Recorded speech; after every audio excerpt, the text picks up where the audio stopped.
Oui, bonjour. Alors aujourd'hui, ce sont les chroniques syndicales qui procèdent à une extension de leur domaine pour recevoir, un militant de toujours, Jean-Marc Rouillant. Nous allons faire un tour de table. Enfin, nous allons discuter à bâton rompu, et vous pourrez éventuellement nous appeler pendant les pauses musicales au 01 43 71 89 40. Alors savoir que bien Jean-Marc est parmi nous jusqu'à demain, puisque demain il intervient à l'EDMP au 8 passage Crozatier dans le 11e arrondissement. C'est à partir de 14h je crois. Hein. Oui, c'est le 12e et c'est pas... Passage, c'est un passe Crozatier. Voilà, en fonction de ce que vous aurez pu bien récupérer, si vous avez envie de discuter avec lui, de le voir en chair et en os, nous vous invitons à venir au 8 passage Crozatier. Alors faites très attention parce que devant le 8, il y a une espèce de grosse benne qui cache le numéro 8. Hein. Par conséquent, il faut contourner cette benne verte et à ce moment-là, vous accédez au 8 du passage Crozatier. Un passe. Un passe Crozatier. Voilà. Donc, je vais venir maintenant.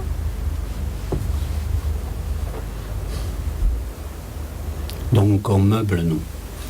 Donc, je suis venu avec mon ami Benito, qui est en face de moi, qui est un ancien de la lutte antifranquiste aussi. Oui. Salut, aussi. Bonjour Jean-Marc, bonjour Marie-Christine. Bon, on est enchanté d'être avec vous. Très bien. Alors, les auditeurs peut-être connaissent ou ne connaissent pas Jean-Marc. Hein. Bon, de toute façon, tu ne veux pas forcément te présenter. Si, je peux me présenter. Voilà, je te laisse te présenter. Voilà, j'ai un certain âge, donc j'ai commencé à militer en 68 par le Bon. J'ai commencé par le Bon, dans une ville à Toulouse où se concentrait l'émigration révolutionnaire espagnole, et en particulier anarcho-syndicaliste de la CNT, et de la faille et des jeunesses libertaires. Donc j'ai commencé à militer essentiellement contre l'Espagne, contre la dictature de Franco en Espagne. Et ça a duré de nombreuses années. Ça s'est terminé à Paris en prison en 74, où j'ai rencontré beaucoup d'autonomes, les premiers autonomes parisiens. Oui. Et ma voix a changé. J'ai commencé à militer à Paris en sortant de prison après l'amnistie du roi d'Espagne, du fils de...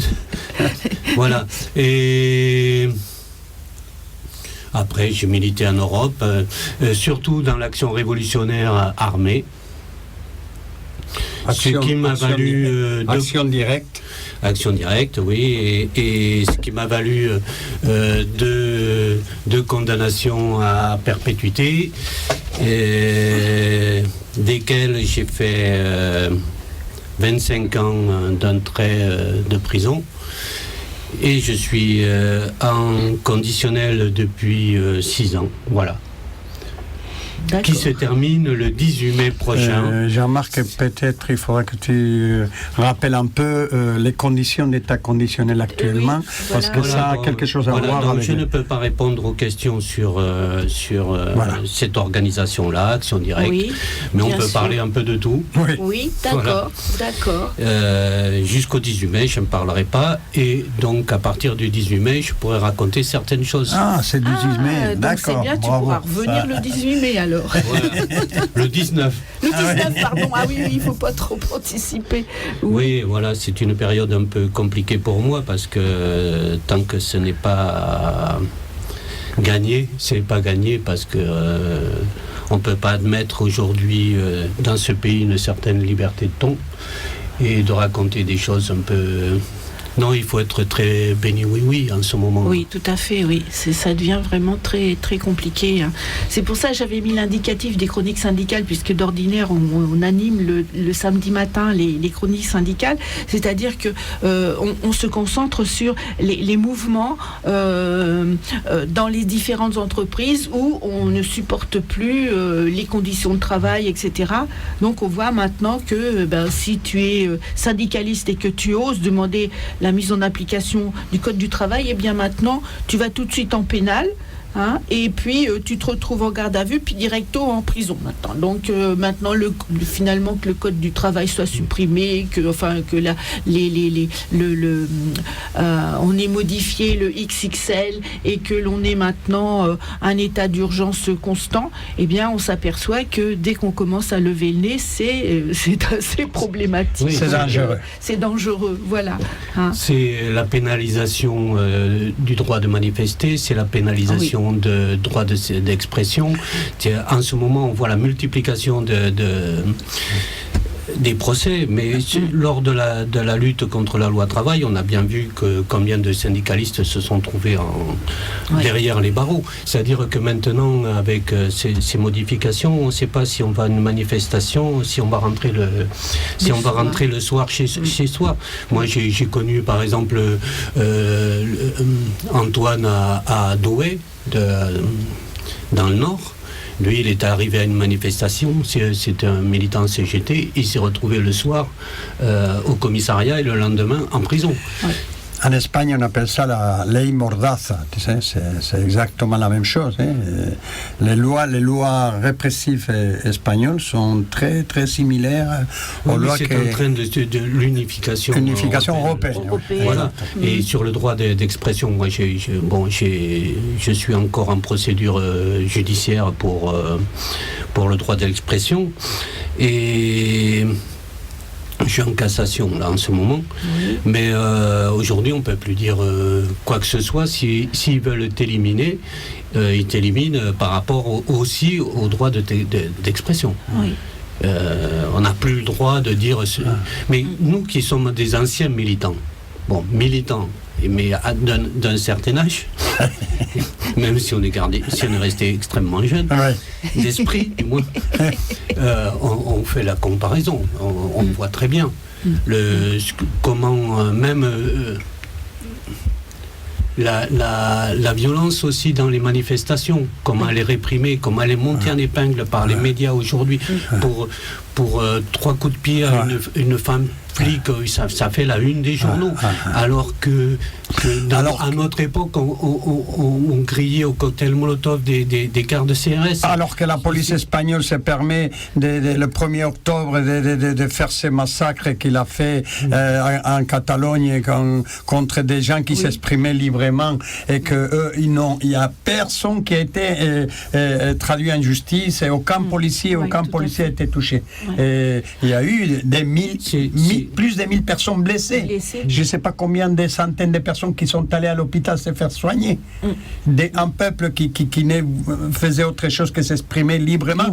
Moi, j'y étais. 1er octobre, j'y étais. D'accord. Je peux parler en connaissance des causes.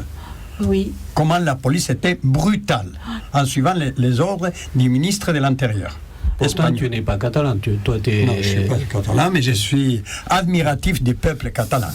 Oui, comme quoi, tous les Espagnols ne soutiennent pas leur gouvernement. Ah non, loin de là.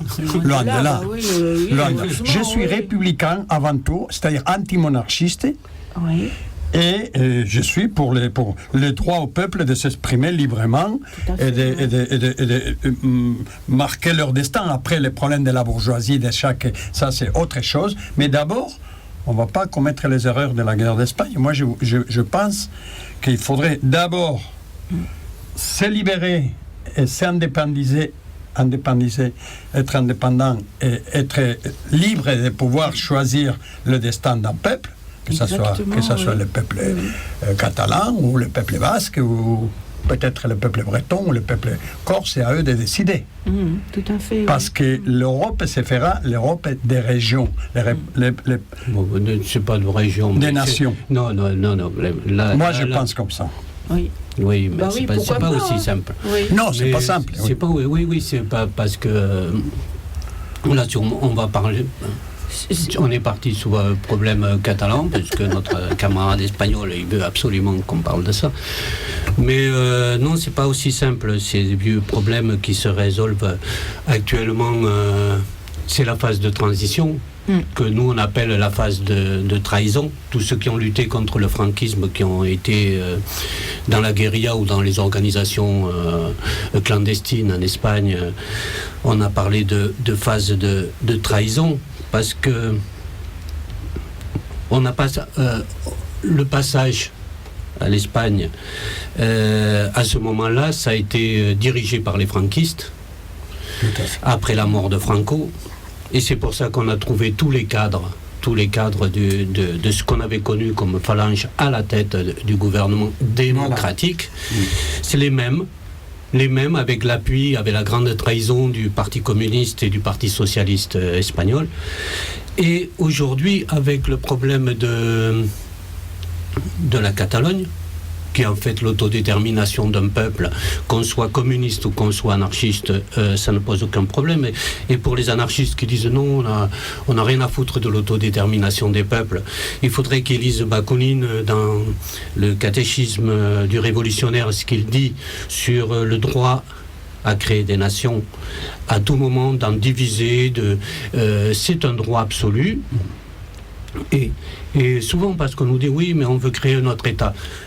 Oui, mais c'est ça, c'est pour recommencer la même chose. Non, oui, mais c'est pour ça que j'ai parlé de la guerre d'Espagne. Il vaut mieux avoir un ennemi plus faible qu'avoir un ennemi extrêmement fort. Donc tactiquement, même pour nous, moi, je suis encore très impliqué dans les mouvements en Catalogne. Pour nous, on préfère avoir, si c'est un gouvernement faible à Barcelone, que devoir gérer... Voilà, exactement. Mais on ne va pas parler de tactique et de stratégie. Voilà. Donc, demain, si les gens veulent parler de ce problème, tu ne seras pas là, Benito. Comment je ne serai pas là? Demain à 14h. À 14h. Non. Donc, on en parlera. Voilà. Non, je pourrais pas. Je serai avec des Bretons qui sont aussi un peu pour ces idées-là, mais... Ah oui. Oui, parce que justement, on voit le silence qui est fait par rapport aux violences policières. Alors bien évidemment, on va parler de bavures, etc. Mais on remarque à chaque fois, quand il y a les manifs, quand on est dans le carré de tête, systématiquement, la police donc se glisse à l'intérieur des manifestations et sépare le carré de tête du reste des manifestants. Et lors de ces espèces de tactiques là qu'ils ont, pour faire de la provocation, etc. Eh bien, il y a des personnes qui se retrouvent dans des situations, soit il y a eu des morts, il y a des blessés, bien sûr là-dessus, l'État, les journalistes, etc., c'est silence, et ils continuent à sévir dans les banlieues de la même façon, depuis 2005, dans les banlieues où bien évidemment il y a la racaille et qu'il faut la réprimer, mais le problème c'est qu'on voit par exemple cette violence qui se reproduit vis-à-vis des migrants, nous on s'est occupé de mineurs isolés, on en a 80 à peu près, où les gamins se sont retrouvés dans des situations mais épouvantables, alors que ils demandent que d'aller à l'école, quoi. C'est fou, quoi. Moi, on est véritablement inquiété par cette attitude de la police qui fait ce qu'elle veut, en fait, en toute impunité. Actuellement, la justice sanctionne un rapport de force, de classe. Oui. La domination est extrêmement puissante. Elle n'accepte plus aucune contestation. Et donc, c'est par la résolution par la violence. Pour les jeunes de banlieue, c'est assez différent. Les jeunes de banlieue sont un véritable danger pour la bourgeoisie, non pas par leur nombre, leur force. C'est parce qu'ils représentent le sujet de classe au niveau mondial. Ils sont l'expression, la photo de ce sujet de classe. Parce que avec une production qui est globale et mondiale, notre classe, le prolétariat, est global et mondial. On ne va pas commencer à dire les rapports de production sont mondiaux et dire non, on ne pense que dans son petit carré, la France, qu'est-ce qui se passe dans la France? Ah oui, alors on trouve des gens qui disent oui, la classe ouvrière a disparu ou elle est complètement réduite, mais on étudie simplement dans avec un petit endroit qui s'appelle la France, alors que la classe prolétarienne n'a jamais été aussi puissante au niveau mondial, jusqu'à devenir la principale classe au niveau mondial. Quand nous, on a commencé en 68, par exemple, on parlait tout le monde parlait de la classe ouvrière, elle ne représentait encore qu'une grosse minorité au niveau mondial de la population.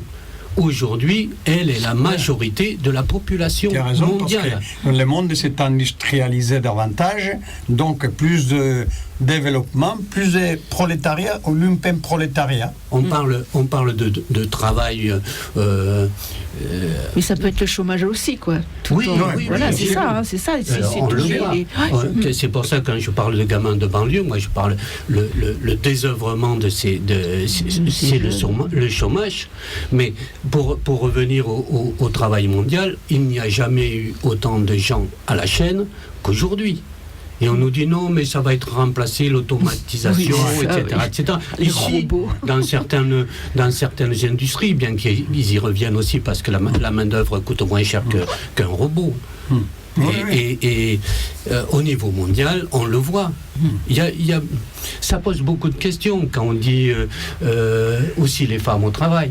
Aujourd'hui, une majorité du prolétariat sont des femmes. Ça doit nous poser des questions. Et des enfants de 10 ans qui font la couture des ballons en cuir en Inde ou en Pakistan ou j'en sais rien. Oui. Et donc c'est un rapport de force entre les classes. Si les enfants sont à nouveau à l'usine comme au 19e siècle ici, c'est qu'on a reculé. Et tout le monde parle, non, mais quand même, il y a du progrès. Ici. Oui, mais là-bas. Voilà. Pour l'immense majorité de la population mondiale, c'est l'esclavage. L'esclavage salarié à un point qu'on ne peut pas imaginer. On voit ces usines au Bangladesh qui s'écroulent, qui sont construites. Tout ça, c'est un rapport de force de classe. Voilà. Et on trouve quand même encore des gens qui disent que la classe ouvrière a disparu. Ça, oui, c'est tous les intellectuels, tu sais, les sociologues, les anthropologues, etc. Alors, il y en a, bien sûr, qui dénoncent, et puis qui montrent bien qu'il y a quand même une existence de la classe ouvrière, de la classe populaire, mais il y en a une grande partie qui sont là pour aménager les susceptibilités de ces messieurs là-haut qui nous gouvernent et puis qui ont complètement, qui oublient que nous en bas, on est les derniers de cordée, quoi. C'est toujours la même chose. Tous les jours. Oui. Marie-Christine, tous les jours, on entend à la télé française des sociétés, des industries qui ferment. Oui, tout à fait. Il vient les syndicalistes de ce comité entreprise, les syndicalistes de cette entreprise à expliquer, mais on ne comprend rien. Mais notre société, notre industrie faisait énormément de bénéfices. Mais pourquoi il ferme? Qu'est-ce qu'il va... Eh bien, le lendemain, ils savent, ils apprennent qu'ils ont délocalisé, voilà. Et ils ont parti en Chine ou je sais pas quoi pour gagner encore plus. Et alors qu'est-ce qu'il dit les chefs d'entreprise? Moi je suis le gérant d'une entreprise mais je me dois aux actionnaires. Et les actionnaires, ils veulent de plus en plus de bénéfices. Je suis obligé de fermer parce qu'ici, l'État français, avec les taxes et tout ça, me prend beaucoup d'impôts, beaucoup de taxes et tout ça. Et donc, là-bas, en Inde ou en Chine ou je ne sais pas où, je paye beaucoup moins, je gagne davantage. Voilà. Et Et on voit, oui, la politique de Macron. Déjà, ça a commencé, même avec Sarkozy, mais ça a été catastrophique avec Hollande. Et puis maintenant, c'est reparti vraiment dans des conditions de pire en pire, quoi. C'est où on voit toutes les 15 secondes, il y a une personne qui meurt au travail. Sur le plan international, mais en France, si on comptabilise le nombre de personnes qui meurent au travail, c'est catastrophique, parce que alors il y en a une partie qui crève parce qu'elle ne travaille pas, ou elle cherche du travail, donc le fait de chercher, c'est une perte de temps et c'est une activité à temps plein, et puis les autres qui crèvent parce que c'est des petits contrats de quelques heures par semaine, etc.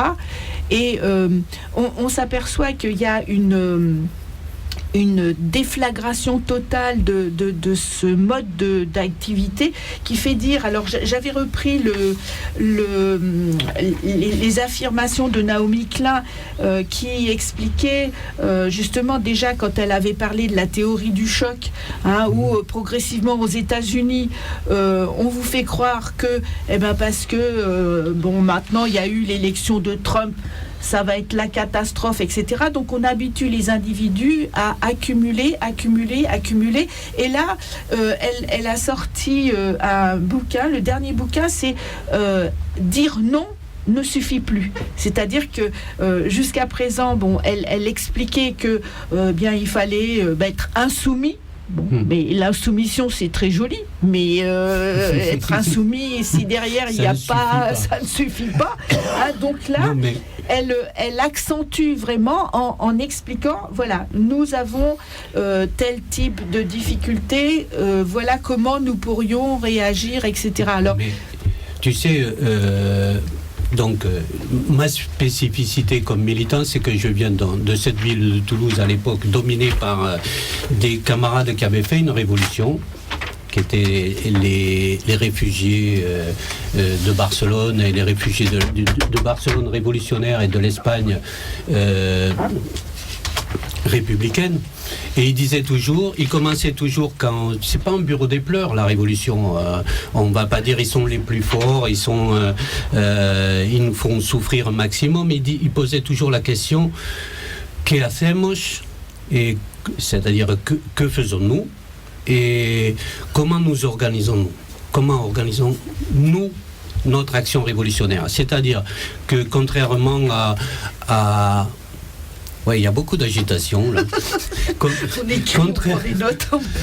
Contrairement à beaucoup de camarades qui sont toujours dans la dénonciation de l'ennemi, il le faut, effectivement.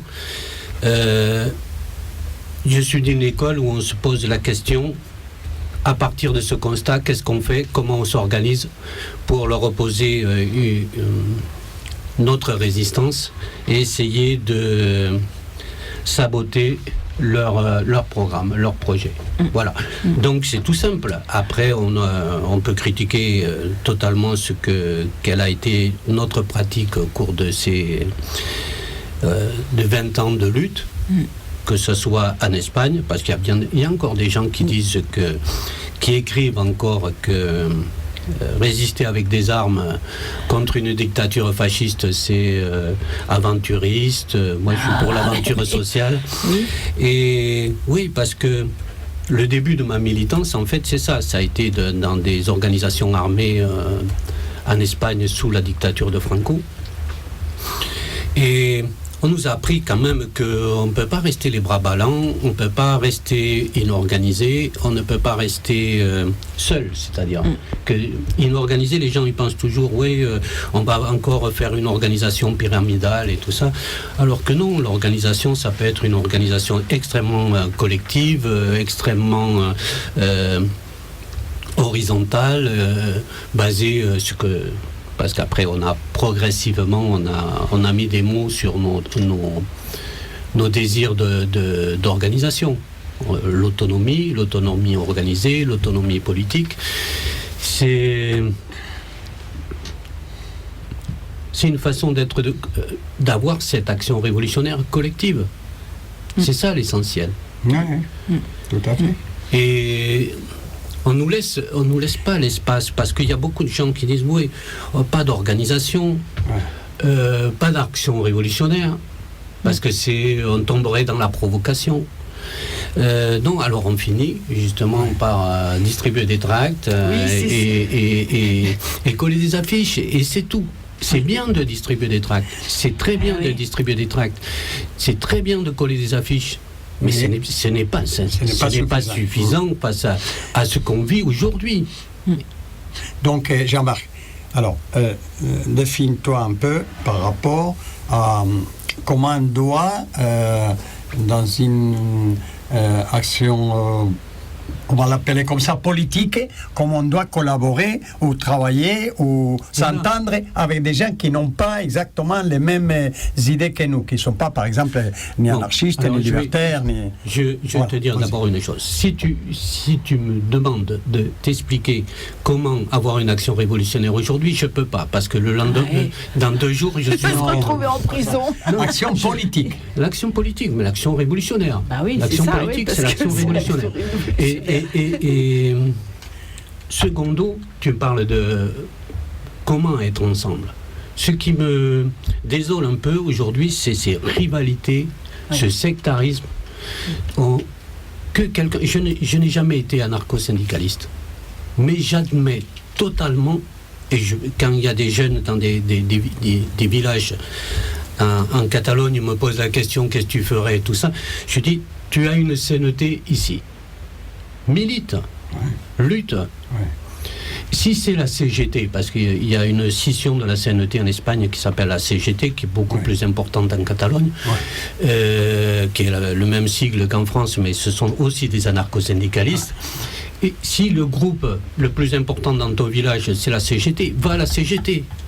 Tu vas pas commencer à dire ah non, moi je vais faire un nouveau truc comme on fait ici. Et surtout c'est les anathèmes entre les. Moi j'ai pas d'ennemis dans le camp révolutionnaire, aucun. J'ai des adversaires politiques avec lesquels je ne partage pas. Voilà. Mais à un moment donné, il faut essayer de comprendre qu'organisationnellement, on peut ne pas être d'accord sur tout et être ensemble et lutter ensemble. Et il y a un truc qui est vraiment c'est vraiment décisif aujourd'hui. Les partis, organisations de nettoyage idéologique, c'est terminé. C'est absolument terminé. C'était lié le syndicat national, le parti national, et tout ça, c'était lié à une forme de production, une forme de la classe d'ouvriers. Une pensée unique. Voilà. Et aujourd'hui, c'est absolument... Déjà, c'était contre-productif dans les années 60, quand on a connu ça. Et aujourd'hui, c'est catastrophiquement idiot. Et donc, aujourd'hui, on doit se poser la question... Comment agir avec cette force mondiale qu'est le prolétariat, ici, alors qu'on n'est plus au centre de la révolution. C'est évident qu'on n'est plus au centre de la révolution. C'est comment? Parce qu'ici se dirigent toutes les actions contre notre classe ailleurs. Donc comment, quand on est ici, quelle action on peut avoir pour favoriser l'insurrection de notre classe dans les pays qui sont plus comme par exemple la Tunisie ou voilà.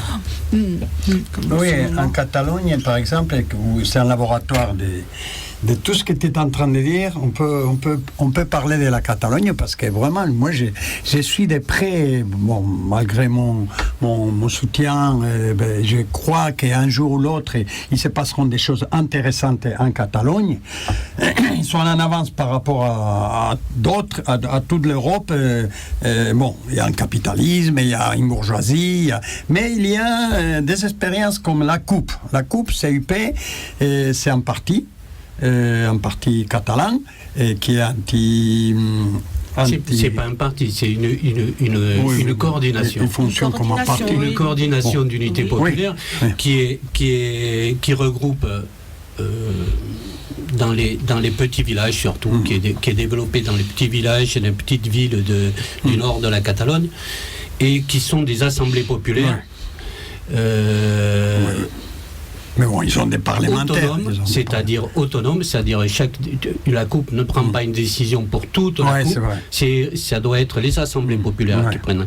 Et dans lesquelles on retrouve des communistes, on retrouve des anarchistes, des anarcho-syndicalistes, un peu de tout. Anticapitalistes. Et qui savent agir ensemble. Voilà. Mais pourquoi c'est pas seulement parce que je suis d'origine catalane que je m'intéresse à Barcelone. À Barcelone, il y a un véritable mouvement, qu'il soit pour l'indépendance ou qui en ont rien à foutre. C'est difficile de rien à foutre quand la situation elle est comme ça, ou qui sont contre. Contre l'indépendance, c'est pas. Mais bon, le mouvement depuis des années est en train de prendre le mouvement à la base, le mouvement autonome, les occupations, les centres sociaux, les athénéus, ça prend une. Quand ici on se rend pas compte. Non. Mais quand quartier par quartier à Barcelone, c'est quand même un mouvement de masse. Et nous, militants ici, on n'est plus habitués au mouvement de masse. Ouais, c'est vrai.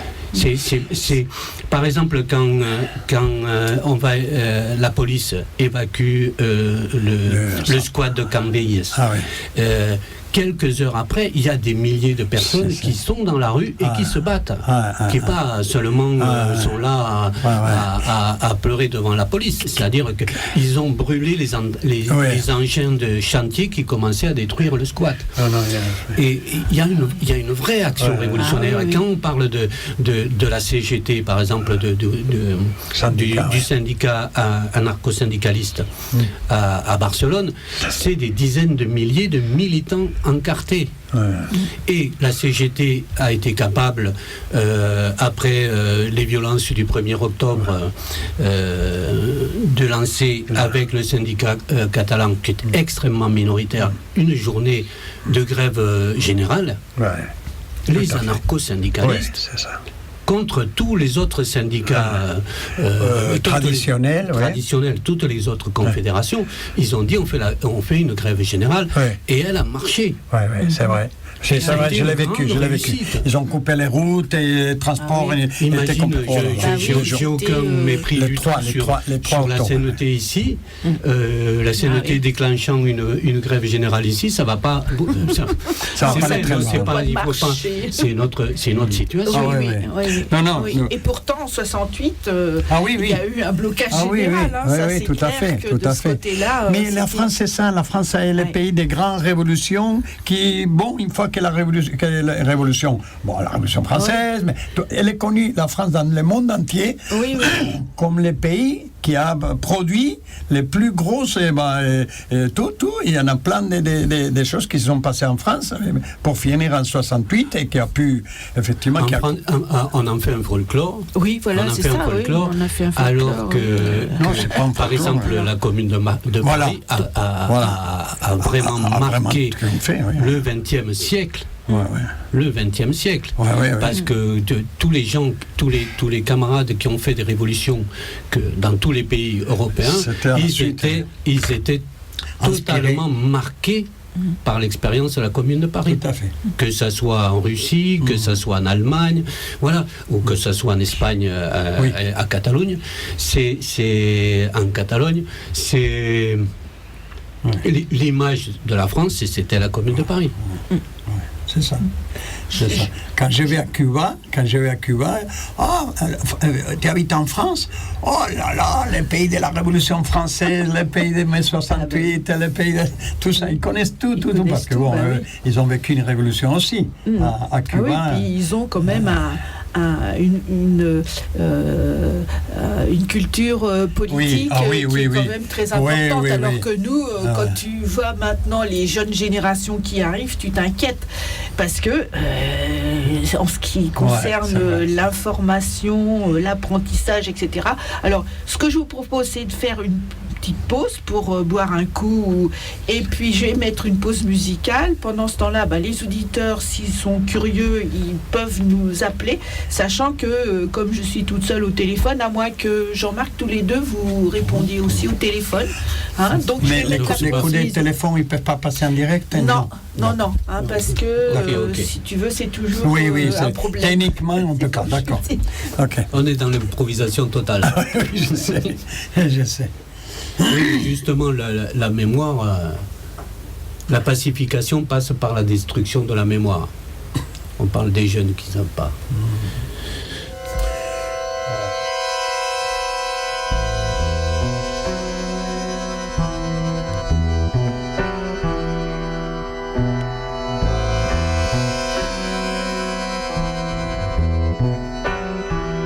Les anges de la mort étirent leurs ailes autour de toi. Tu souris doucement quand la neige fond dans ton bras.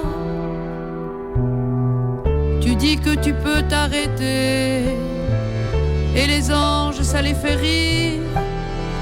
Ils te regardent t'accrocher, ils te regardent t'endormir.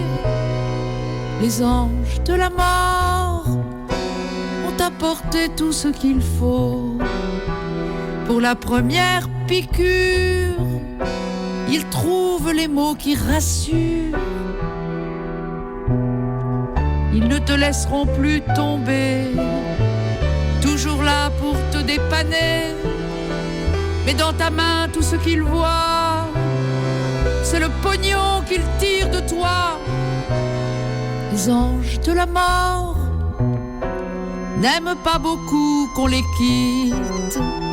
Le jour où tu t'en sors, ils te harcèlent, te sollicitent. Ceux qui t'arnaquaient constamment se mettent à t'offrir des cadeaux que tu te balances dans le sang au fond des chiottes d'un bistrot.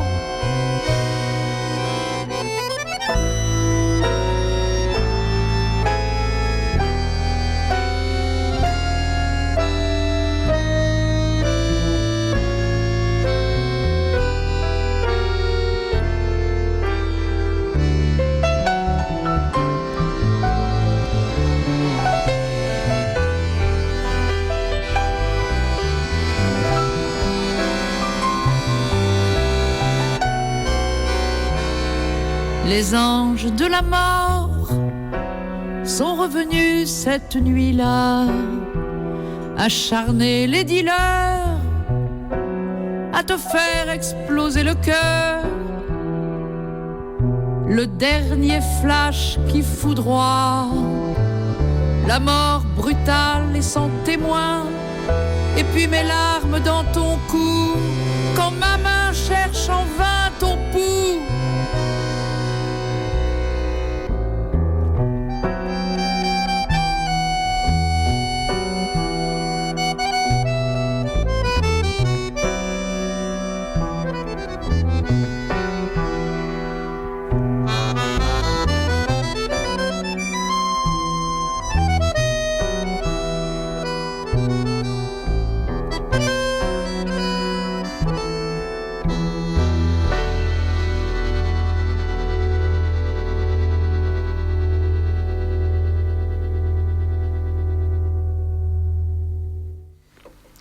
Alors, vous venez d'entendre Dominique Grange et vous écoutez Radio Libertaire sur une extension des chroniques syndicales avec Jean-Marc Rouillant et son compagnon catalan qui vient nous expliquer un petit peu un autre aspect, parce que ça, bien évidemment, en France, on n'a pas forcément le vécu de ce qui se passe exactement, et c'est quand même assez frustrant parce que nous, en tant que militants, on est souvent très démoralisés parce que on voit que les mouvements ont du mal à coaguler, ont du mal à se fédérer, alors que la pression des employeurs, les pressions constantes qui s'exercent contre nous augmentent d'une façon terrible. Donc, ils sont quand même porteurs d'un peu d'air frais et moralement,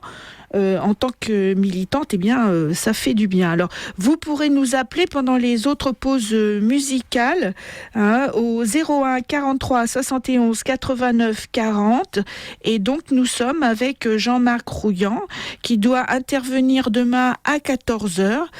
8 impasse Crozatier, dans le 11e arrondissement, le métro Le Dru-Rollin. Et je vous conseille de venir parce que là, vous pourrez poser des questions qui sont extrêmement précieuses pour ceux qui sont militants ou ceux qui ne le sont pas, mais qui se rendent compte que ça tourne vraiment mal autour de nous et que on a besoin d'avoir un petit peu d'autres perspectives. Voilà. Alors, nous reprenons la discussion avec Jean-Marc et son alcoolique égo. Ouais, on va essayer d'être beaucoup plus cadré que dans notre première intervention là. C'est Benito, donc il n'est pas catalan, il est espagnol, voilà. Mais il est d'origine espagnole. Oui, d'origine, oui. Non, t'es espagnol, t'as toujours ton passeport. Je suis né en Espagne, oui. Voilà. Puis avec un accent comme ça, on s'aperçoit qu'il n'est pas forcément norvégien. Hein. Tu as raison, Marie-Christine. Donc, on en était, oui, pour... moi, c'est surtout la jeunesse, parce que c'est très difficile de voir les jeunes repartir, par exemple, dans les universités, ou par exemple, il y a une nouvelle réforme de l'université qui va intervenir là, prochainement, et qui va faire que les jeunes issus des classes populaires qui avaient encore un tout petit peu la possibilité d'étudier, mais pas étudier pour rentrer dans une entreprise, mais étudier pour avoir accès à la connaissance, au savoir, etc. Ce que vous disiez tout à l'heure avec Monsieur Benito, hein, le camarade. Le collègue. Hein, donc, vis-à-vis de la jeunesse, alors l'expérience que vous vivez actuellement en Catalogne, oui, je vais te dire une chose. Quand je suis sorti de 25 ans de prison, ce qui m'a étonné, c'est l'ampleur du nettoyage de la mémoire, et qui n'était pas fait seulement par l'État, la bourgeoisie et les puissants. Ça a été aussi à l'intérieur du mouvement.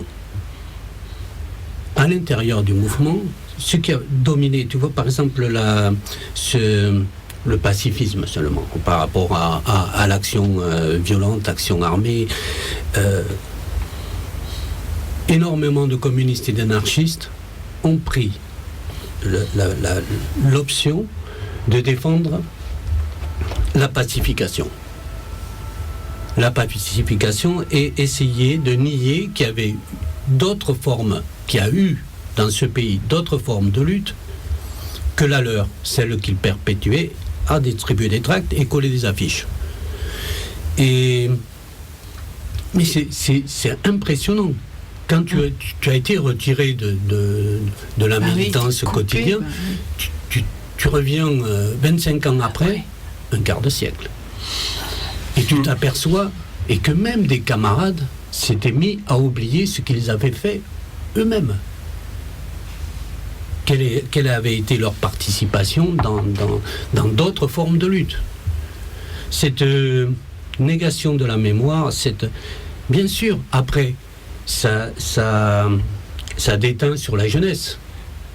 La jeunesse est tout à fait surprise de découvrir qu'on a eu notre militance.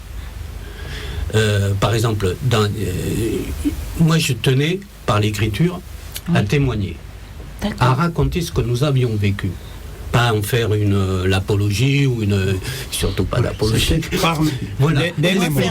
Et donc j'avais écrit ce livre qu'on m'a dit, oui, mais tu as écrit tes mémoires. Non, moi j'ai pas écrit mes mémoires. Quand j'ai fait les 3 volumes de mémoires, c'est l'histoire d'un groupe de lycéens qui part en 68, qui faisait plein d'autres choses, de la musique, qui rigolait, qui vivait normalement. Normalement, et qui ont été emportés par le mouvement de 68. Donc tout ce groupe de lycéens à Toulouse, avec la confrontation avec les vieux Espagnols, pour moi ça a été essentiel, c'est l'acte fondateur, c'est avec ces gens-là qui avaient connu...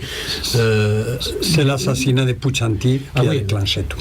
Non, ça c'est avant, ce Puig-Antich c'est 74. Ouais. Quand tout le monde critique... Par exemple, là, tu me donnes une opportunité. C'est-à-dire ce groupe de lycéens qui s'est lié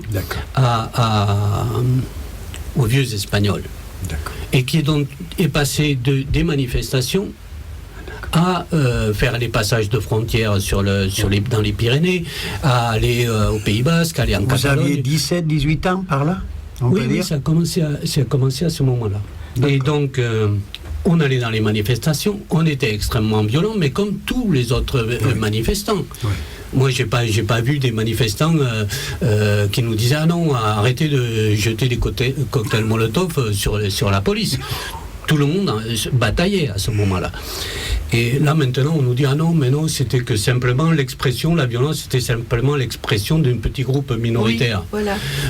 Que tu sois Mao, que tu sois trotskiste, que tu sois Anna, tu es allé à la baston avec les flics. » Tu vois, aujourd'hui, on te dit « Ah non, surtout pas, surtout pas. » Oui, c'est exactement, c'est l'international du bisounours maintenant. On voit quelqu'un de masqué, on dit « Oh, enfin, c'est un provocateur, c'est peut-être un flic. » Voilà. Bon, c'était difficile. Donc j'ai raconté cette histoire-là, de ces gamins. Et on s'est retrouvés en Barcelone. On s'est retrouvés dans la clandestinité avec des armes à faire quelque chose.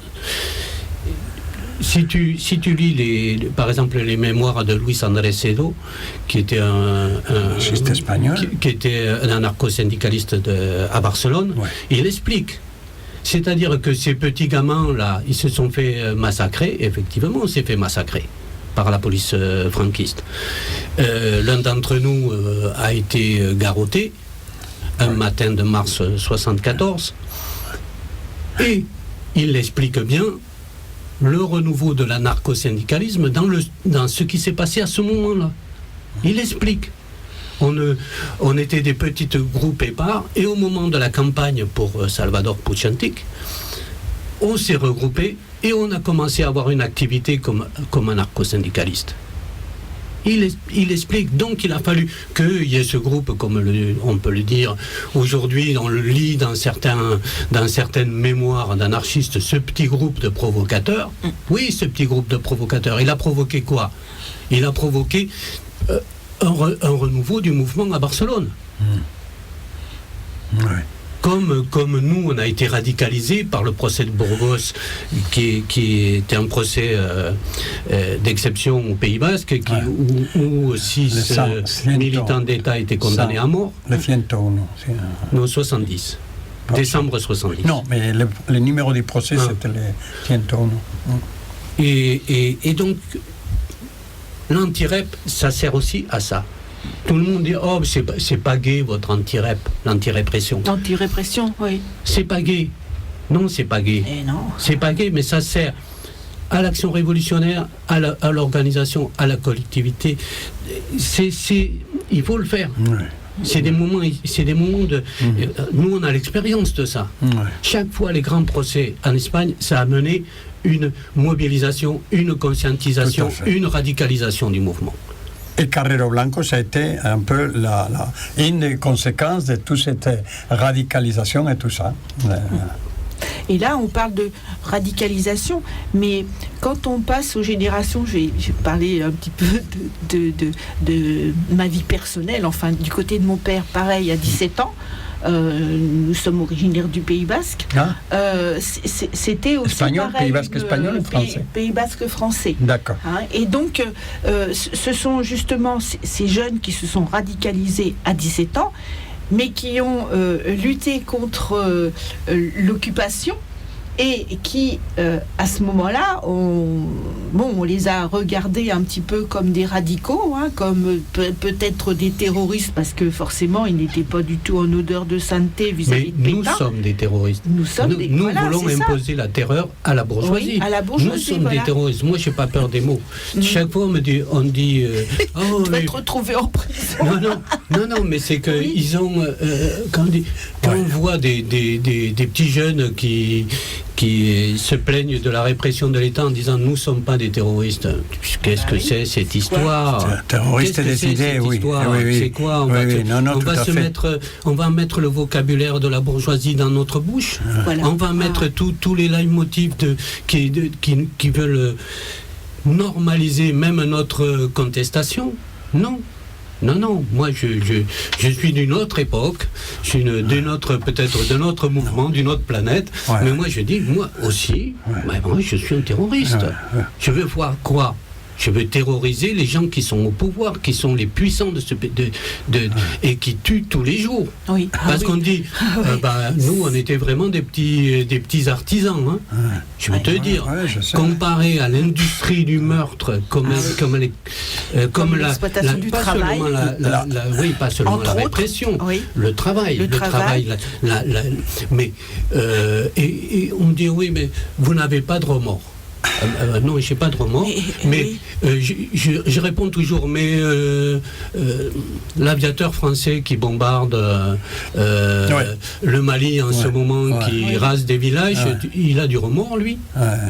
C'est quoi? Voilà, ça va être normal. La France, depuis que je suis gamin, la France est en guerre partout. Parce qu'il vient nous donner des leçons sur la violence. Il va te dire, cet aviateur, il va te dire, moi je n'accomplis que des ordres qui m'arrivent d'au-dessus.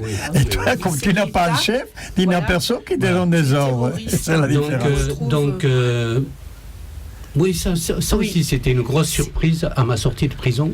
Je me suis aperçu que le mouvement utilisait... Parce que nous, on avait ils ont détruit le vocabulaire, l'idéologie de notre classe. Voilà, la théorie de notre classe, qui s'est forgée au cours des années. Chaque fois, on me dit, mais tu ne vas pas employer ce mot-là. Même quand je dis je provoque autour prolétariat. Mais tu arrives dans une réunion de jeunes, ils disent qu'est-ce que c'est déjà, c'est quoi?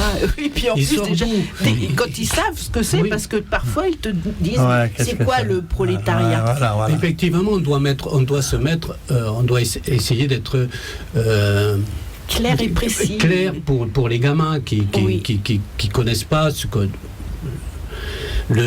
tout ce vocabulaire-là. Mais en même temps, on ne doit pas reculer.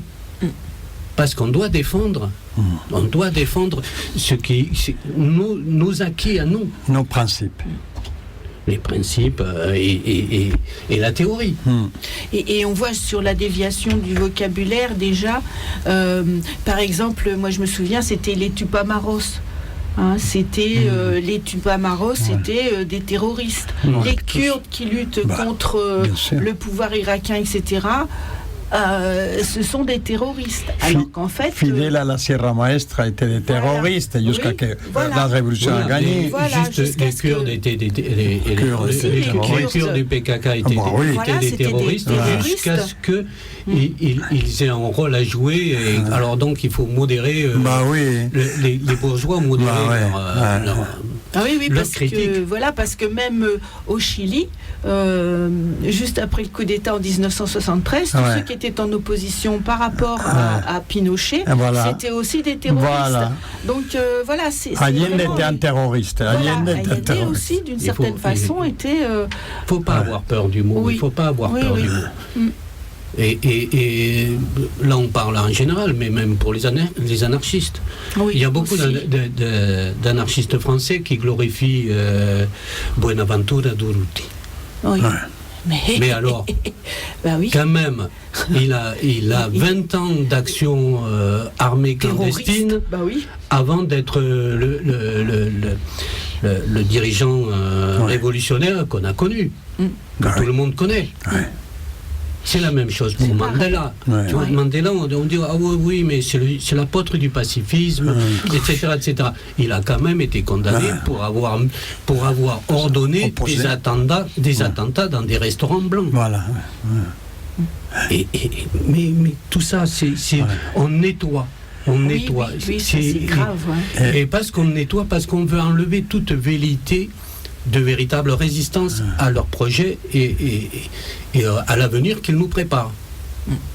Oui, c'est-à-dire qu'il y a, je suis d'accord avec toi, il y a des terroristes d'idées, des idées, par exemple Francisco Ferrer Guardia ou tous les gens là, qui avec le pacifisme, comme d'ailleurs, je voudrais faire une parenthèse et admirer effectivement la manière qu'ils ont en Catalogne et maintenant de s'opposer à tant de répression de la part de l'État central, de l'État espagnol, de Rajoy. Ils le font pas. Il n'y a pas eu encore un blessé, un mort. Il y a eu beaucoup d'arrestations de la part de Benito. L'action armée, l'action violente, l'action illégale doit être utilisée dans une situation concrète. Tu dois étudier une situation concrète avant de l'utiliser. C'est pas un truc que tu fais parce que ça te passe par la tête et tu vas chose. Donc là, c'est très clair que Madrid essaye de provoquer une réaction violente en Catalogne pour réprimer, pour tout casser. Donc là, il est clair que même les partisans les plus convaincus de l'action révolutionnaire illégale, là, ils sont assez intelligents pour pas foncer dans le chiffon rouge dans la provocation qu'agite. Mais moi, chaque fois, tu vois, il y a des gens, moi je respecte énormément des gens qui disent moi je veux pas faire ça, je veux faire autre chose. Mais c'est ton droit, c'est absolument, et en plus c'est indispensable à la lutte. Tout à fait. La lutte, c'est pas seulement distribuer des tracts, mais c'est pas seulement non plus porter un pistolet. Tu comprends? Bien sûr. C'est un arc de milliers de facettes. Et moi, j'ai toujours cet exemple j'ai oublié son nom. Un camarade pacifiste espagnol qui était d'accord avec les maquis antifranquistes, la résistance qu'il y a eu après la victoire de Franco, qui a duré jusqu'à le dernier 63, 65, ces gens qui sont restés dans la montagne. Il y en avait un, il était pacifiste, mais il était d'accord avec le maquis. Donc, il était dans le maquis et il refusait de porter une arme.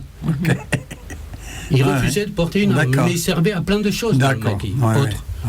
Et ce camarade, parce qu'il n'y a pas de différence pour les franquistes, il a été exécuté comme les autres membres de son maquis.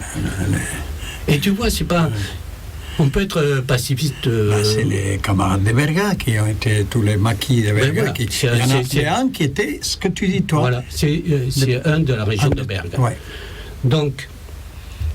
Voilà, c'est pas, on va pas parce que là, je suis pas là pour faire du prosélytisme pour une méthode de lutte. Elle s'emploiera ou s'emploiera pas, mais c'est pas transmettre la mémoire. Transmettre la mémoire est une chose qui m'a paru essentielle en prison. Donc c'est pour ça que j'ai commencé à écrire justement. J'ai commencé à écrire, c'est parce que on a eu le... Je sais pas, l'idée que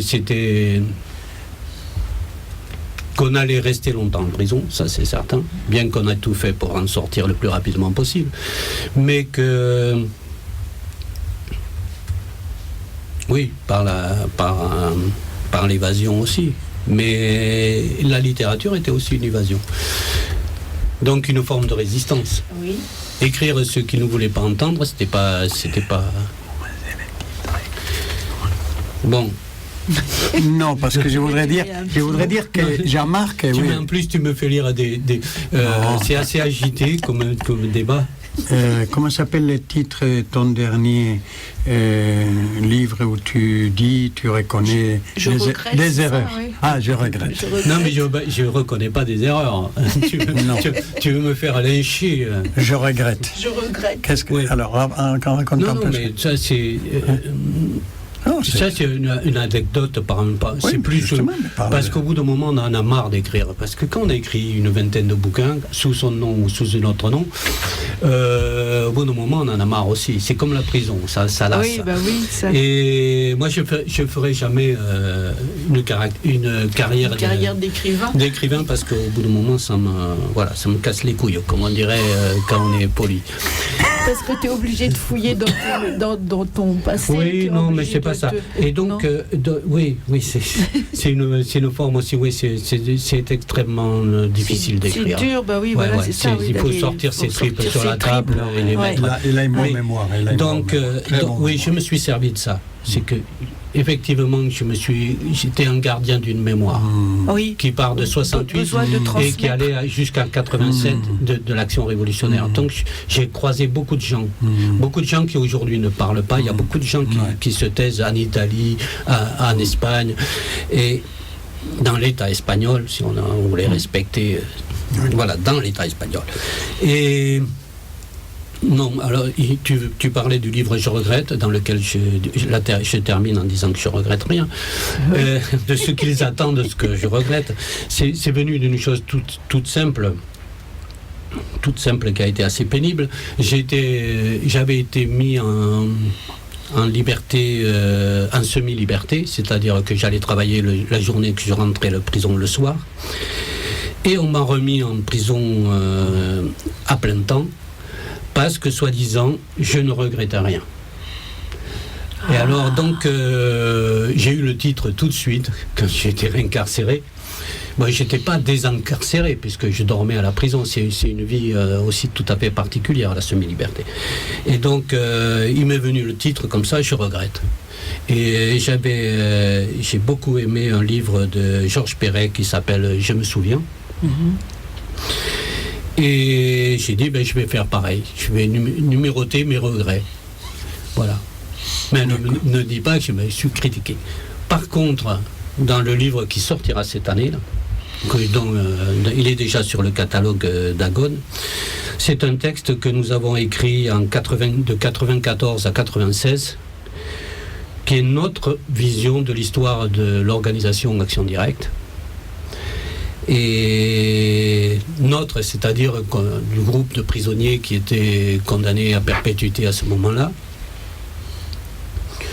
Et on va le sortir après le 18 mai, donc fin août, début septembre, aux éditions Agone, qui ont publié la grande majorité de mes bouquins. Et voilà, on donnera une version de l'histoire d'Action Directe. Celle que nous avons vécue personnellement. Du début, du premier jour de la fondation à la répression de 87 et à la dissolution de 89. Tu peux nous parler des camarades qui est toujours en prison, Abdallah? Oui, mais ça peut être un sujet. Et, oui, parle un peu de lui, s'il te plaît. Oui, je sais que Radio Libertaire est écouté en prison. Voilà. Je le sais d'expérience, oui, puisqu'il y a l'émission Ras les murs, voilà, c'est ça aussi. Et aussi dans la journée, il y a des rebelles qui écoutent Radio Libertaire pour la musique aussi. Là, en ce moment, ils n'en ont pas beaucoup. Mais on a eu des problèmes terribles. Donc, d'abord, je les salue, et puis... je ne saurais pas quoi leur dire maintenant. Mais c'est vrai qu'il y a beaucoup de prisonniers politiques et des prisonniers rebelles et des prisonniers révolutionnaires qui vivent une situation difficile derrière les murs. Comme Georges qui atteint aujourd'hui, le mois d'octobre passé, a atteint 33 ans de prison. Georges Ibrahim Abdallah, oui. Pour les auditeurs et les auditrices. Oui, parce qu'on a mis Ibrahim, mais c'est pas lui qui porte Ibrahim, c'est le prénom de son père. De son père. Mais on a, au moment, c'est apparu dans le nom de Georges, au moment de la guerre civile en Algérie, où il y a eu les islamistes. Donc, comme Georges arrivait à... Parce que Georges est un Libanais, un combattant libanais, qui est de confession, qui n'est pas de confession, qui appartient à la communauté maronite. Donc, c'est des chrétiens. Georges n'est pas chrétien, c'est un communiste. Il est athée Agnostique, peut-être. Mais l'État s'est mis à l'appeler, les journalistes l'appelaient Georges Ibrahim, du nom de son père, Abdallah. À partir de 95, on le voit bien dans les articles. C'est Georges Abdallah qui est condamné devant les assises de Paris, et puis progressivement ça devient Georges Ibrahim. Oui, il faut accentuer. C'est un arabe. Voilà, c'est un arabe. Donc c'est un terroriste, donc c'est un intégriste, jusqu'à se présenter, ce qui était profondément ridicule au Liban. Pour lui, ça le présentait comme un proche du GIA algérien. En fait, aussi les maronites, voilà. Et donc c'était toute une stratégie de communication pour dire il faut accepter qu'il reste en prison. Voilà. On ne sait jamais. Un arabe, ça a besoin d'être un peu contrôlé. Oui, Georges, il est condamné à perpétuité. Il est condamné à perpétuité, mais il était moins condamné que nous parce qu'il n'avait qu'une peine de sûreté de 15 ans. Donc Georges est libérable depuis 99. Et pourquoi ils le maintiennent ? Parce qu'il y a énormément de pression des États-Unis et d'Israël pour le maintenir en prison. Donc... Et j'en profite à Radio Libertaire, je ne vois pas pourquoi l'énorme... Je l'ai constaté à la manifestation unitaire d'octobre devant la centrale de Lannemezan. L'épouvantable absence des libertaires toulousains, des libertaires de la région, dans son soutien. Et là, parce que il y a beaucoup de gens qui disent oui, pourquoi prisonniers politiques, etc. Quand on est anticarcéral, on se rend compte que beaucoup de choses changent dans les prisons à travers la répression des prisonniers politiques. Avec Georges, il y a une question pour tous ceux qui luttent contre la prison et qui luttent pour l'abolition de la prison. Il y a une question fondamentale qui se joue. Pas seulement, on ne va pas rentrer dans l'affaire de Georges, dans la situation carcérale de Georges. Actuellement, ils sont en train de faire passer à travers Georges la peine perpétuelle véritable. Et complètement appliquée. Et ça a été revendiqué par Urvoas, qu'on va même pas l'ancien ministre de la Justice, le dernier ministre de la Justice de Hollande, quand il a dit... Quand un journaliste lui a posé la question et la peine perpétuelle effective, il a répondu, elle est déjà appliquée à travers Georges Abdallah. Vous voyez bien qu'on garde les gens en prison jusqu'à la mort. À vie. C'est lui, c'est un ministre qui le dit, alors que la loi ne peut pas être rétroactive. Mais non. Ils ont voté la loi perpétuelle effective, mais le moment où Georges a été condamné, elle n'était pas en application. Et en plus, Georges avait, contrairement à nous, aux militants d'Action Directe, il avait une peine perpétuelle qui lui laissait la possibilité de sortir au bout de 15 ans. Et on voit qu'il n'en a fait plus le double. Mais ça, on ne voit pas combien la peine de prison a augmenté ces derniers temps. Oui, ça c'est complètement laissé de côté. Moi, je cite simplement un exemple. Quand j'ai été condamné en 89 à perpétuité, la peine moyenne d'un perpétuité en France était de 16 ans. Elle avait déjà augmenté parce que 3 ans avant, elle était de 14 ans. La peine effectuée par un perpète. La moyenne. La moyenne. Maintenant, la peine moyenne est à 27 ans. Aïe, aïe, aïe. Il faut voir l'augmentation des peines. Et dis-moi une chose, est-ce qu'il y a, ça s'est compté par quoi? Par des centaines de personnes qui sont condamnées? Combien il y aurait en France de personnes qui sont condamnées à perpète? Pour avoir une idée. C'est moins d'un millier. Oui, mais quand même, quelques centaines. Oui, quelques centaines. Oh la vache. quelques centaines. Oh là là. Bon, parmi ces personnes, il y a des gens qui ne vont jamais dans une centrale de sécurité parce que c'est des personnes qui ont pris perpète pour des affaires familiales, pour des choses horribles aussi, mais qui ne vont jamais qui sont réprimés dans les centrales de sécurité, comme Georges, qui au bout de 33 ans est toujours à la centrale de Lannemezan, qui est une centrale à effectif limité, ce qu'ils disent effectif limité. Moi je l'ai connu, la première fois où j'étais incarcéré, c'était centrale disciplinaire. Donc tu vois le régime qu'on avait à l'intérieur. Après c'est devenu centrale de sécurité. Et maintenant ils l'ont rebaptisé centrale à effectif limité. Ça veut dire on n'est pas beaucoup de détenus. C'est-à-dire il y a 3 fois plus de surveillants que de détenus. Voilà. Et c'est un bunker dans une région assez isolée. Mais bon, et aujourd'hui encore pire que ça. Alors donc il y a certaines centrales qui sont pires que Lannemezan.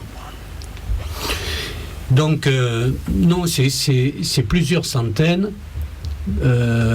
Comme militants politiques, maintenant il y a énormément de militants politiques.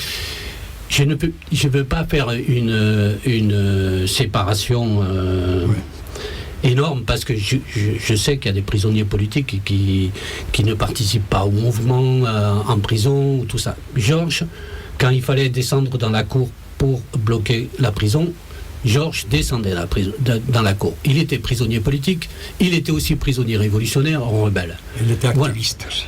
À l'intérieur. Ouais, à l'intérieur. Voilà, c'est ça, parce que tu as des prisonniers, on dit, les prisonniers politiques, moi je ne veux pas participer, ou certains à des mouvements collectifs de prisonniers sociaux. Georges fait partie de prisonniers politiques qui participaient et qui pouvaient, à certains moments, même les mettre sur la table, les dire, il faut le faire. Voilà. Et il paye ça aussi. Bah oui, voilà, parce que c'est aussi un prisonnier rebelle. Voilà, dans les conditions. Oui. Donc voilà, oui. Moi je suis, d'ailleurs, j'en parlerai sans doute demain, je suis abolitionniste, radical de la prison. Parce que la France, dans le système pénitentiaire français, ça n'y a rien à voir avec l'Europe, il n'y a pas une uniformisation des conditions de prison, les droits pénals français ne peuvent pas être contrôlés par la jurisdiction européenne où les Suédois font comme ci, les Norvégiens font comme ça. Il y a aussi une tradition. Il y a aussi une tradition. L'Europe du Sud est basée sur une tradition catholique. En France, on est dans le repentir, dans l'intérieur de la prison, on est dans la punition. Et ça marque énormément l'administration pénitentiaire. Dans la pénitence, justement, tu vois, dans la pénitence. Et le système français, qui a produit des horreurs comme le bagne, critiqué par tout le monde, mais aussi la prison actuelle est héritière du bagne. Et non, le système pénitentiaire français est l'un des plus rétrogrades d'Europe. Je crois que même il arrive en 2e position après la Turquie. Oui. Hein Donc, c'est vrai. Voilà. Donc, et puis, si on veut savoir ce qui s'y passe, parce que tous les chiffres sont faussés, absolument tous les chiffres des suicides sont faussés, les chiffres des morts sont faussés, même des morts naturelles, parce qu'on s'arrange pour faire disparaître le cadavre pendant son transport à l'hôpital. Voilà. Et ça, je l'ai constaté parce que je suis resté des mois, plus de 7 mois à l'hôpital de Fresnes, cumulé, et j'avais tous les secrets de la maison, quoi. À l'hôpital pénitentiaire de Fresnes. Oh, dis donc. On se fait une pause musicale. Oui, si tu veux, parce que moi j'ai les poils qui s'érissent, vraiment d'entendre tout ça, le monde carcéral. Bon. Aïe, aïe, aïe. Bon, là ça fait du blanc, là, Marie-Christine. À son papier.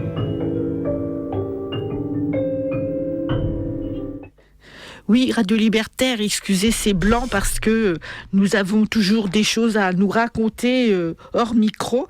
Donc, vous venez d'entendre, alors c'était Saez, Monsieur Damien Saez, qui chantait Mon terroriste, hein, puisque voilà, on nous colle cette étiquette pour réprimer plus facilement et pour nous faire haïr du reste de la population. C'est une bonne tactique de la part des bourgeois qui nous dirigent. Alors, nous sommes toujours avec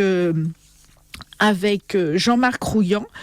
Vous pouvez nous appeler pendant les pauses musicales au 01 43 71 89 40. Alors pour les auditeurs qui ne vont pas pouvoir venir samedi à 14h à l'EDMP au 8 impasse Crozatier dans le 11e métro Ledru-Rollin ou Federbe-Chaligny, eh bien nous prendrons rendez-vous au mois de mars 2018 pour que Jean-Marc puisse venir à Publico pour avoir des échange avec vous pour que vous puissiez le rencontrer et faire sa connaissance, ou déjà vous le connaissez parce que maintenant il sort de la prison, hein, le pauvre, après tant d'années au frais, là c'était pas ça devait être relativement pénible. Donc voilà, alors pendant les pauses musicales que nous ferons encore un petit peu, eh bien vous pourrez nous appeler au 01 43 71 89 40. Oui, Marie-Christine, le pauvre était en trop parce que ça fait partie du combat révolutionnaire et on va pas. Comme c'est pour ça que je dis pas le pauvre Georges Abdallah. Oui, ça fait partie du combat révolutionnaire, la prison.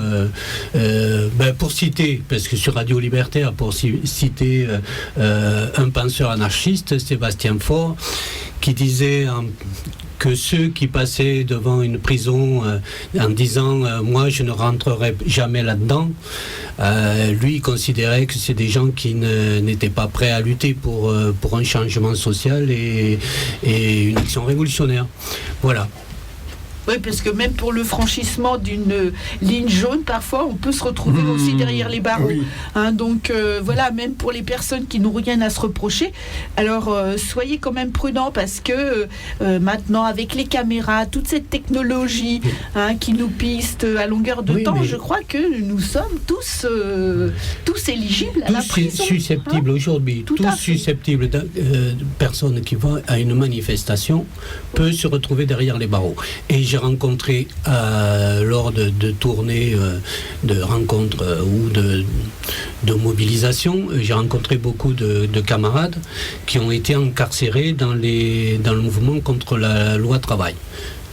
Et ils étaient extrêmement surpris quand, à la fin de la garde à vue, on leur a dit vous êtes déférés et vous partez en prison.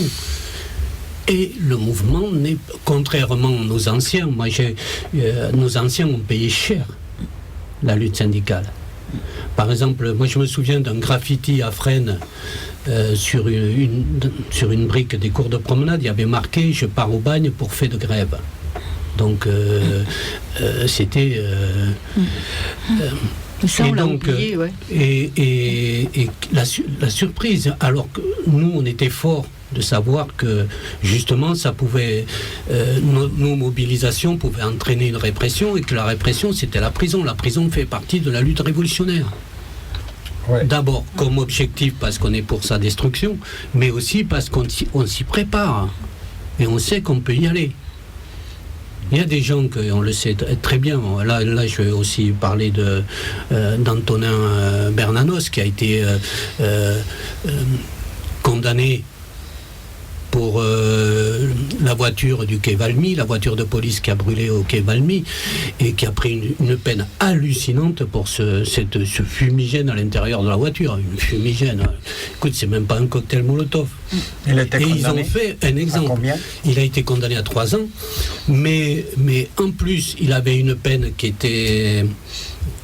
Il a été libéré. Il est au procès et il est condamné, donc il doit gérer une peine à faire, donc avec le juge d'application de peine.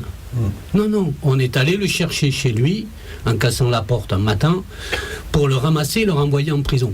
Donc, Moi, il sait, c'est quelqu'un de militant, qui est très intelligent, il sait qu'il sert d'exemple, qu'on se sert du nom de son grand-père pour que tout le monde, ça reste bien dans la mémoire des gens, le petit-fils de Bernanos, etc.,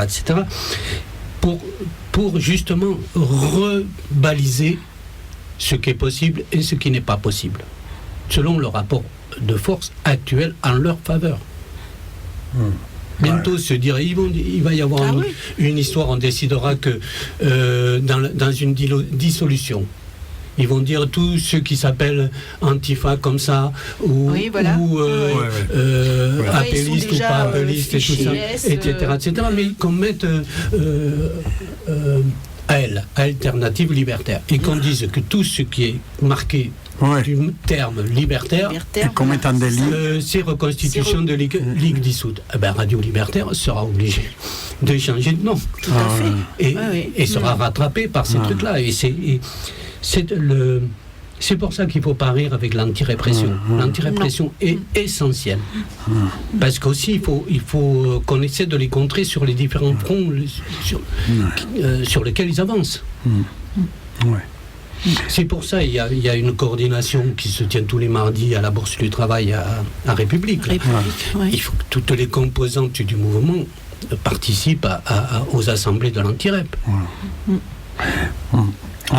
Moi, je ne veux pas être dans le vieux papy qui répète « il faut »,« on doit », etc. Il y a un degré de conscientisation parce qu'on doit préparer les jeunes au combat. C'est-à-dire à la répression. Parce que le combat, tu ne combats pas, il n'y a jamais de répression. Toi, tu ne combats pas tout seul de ton côté. C'est la répression, c'est la ligne de fracture entre eux et nous. Pendant les dernières années du franquisme, dans les années 70 à 75, la répression était très très dure en Espagne. Moi, je me trouvais à Bilbao, où j'étais étudiant dans une fac, quelque chose que je n'aimais pas, mais bon, Sciences Éco. Et là, donc, il y avait des communistes, des antifranquistes, etc., qui organisaient des manifestations spontanées, comme ça, hop, on sortait dans la rue, on donnait 4 écrits contre Franco, et alors, comment ils ont voulu arrêter ces genres de pratiques? Et ben, la police, on appelle los grises, la police politique, évidemment, était en civil, et ben, il arrêtait quelqu'un qui savait qu'il pouvait participer à la manif. Il disait, mais qu'est-ce que j'ai fait? Pourquoi vous m'arrêtez? Ah non, parce que moi, il disait comme ça, je vais vous amener au commissariat, parce que dans ma tête, vous alliez participer à une manifestation interdite.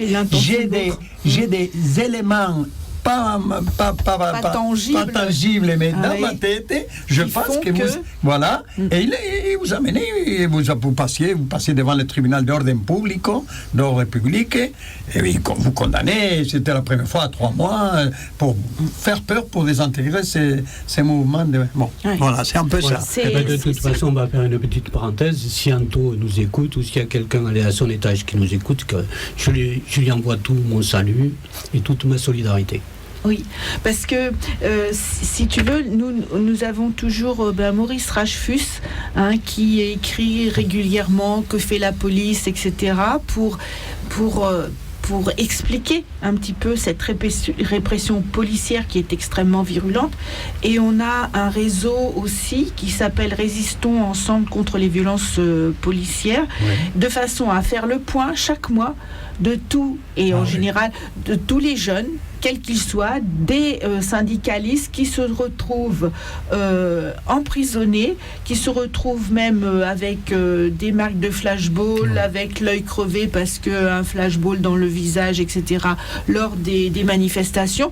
Et puis aussi des syndicalistes. Alors il y a eu un exemple aussi de, alors je ne sais plus si c'est Renault ou si c'est PSA, Peugeot, Jean-Pierre Mercier qui est venu ici dans le studio pour parler de la répression contre les syndicalistes. Alors, Jean-Pierre Mercier travaille donc sur une chaîne de production d'auto et il est arrivé un moment contre la loi El Khomri et puis la loi de Monsieur Macron, en particulier sur l'état d'urgence qui maintenant fait partie intégrante de la loi, fait des tracts sur la chaîne de fabrication et aussitôt, alors c'est la BAC qui intervient directement dans l'usine, qui envoie les gars qui diffaient et puis qui appartiennent à la CGT parce que c'est aussi bien maintenant il faut décapiter les CGTistes, les gens de Solidaire, la CNT, etc. parce que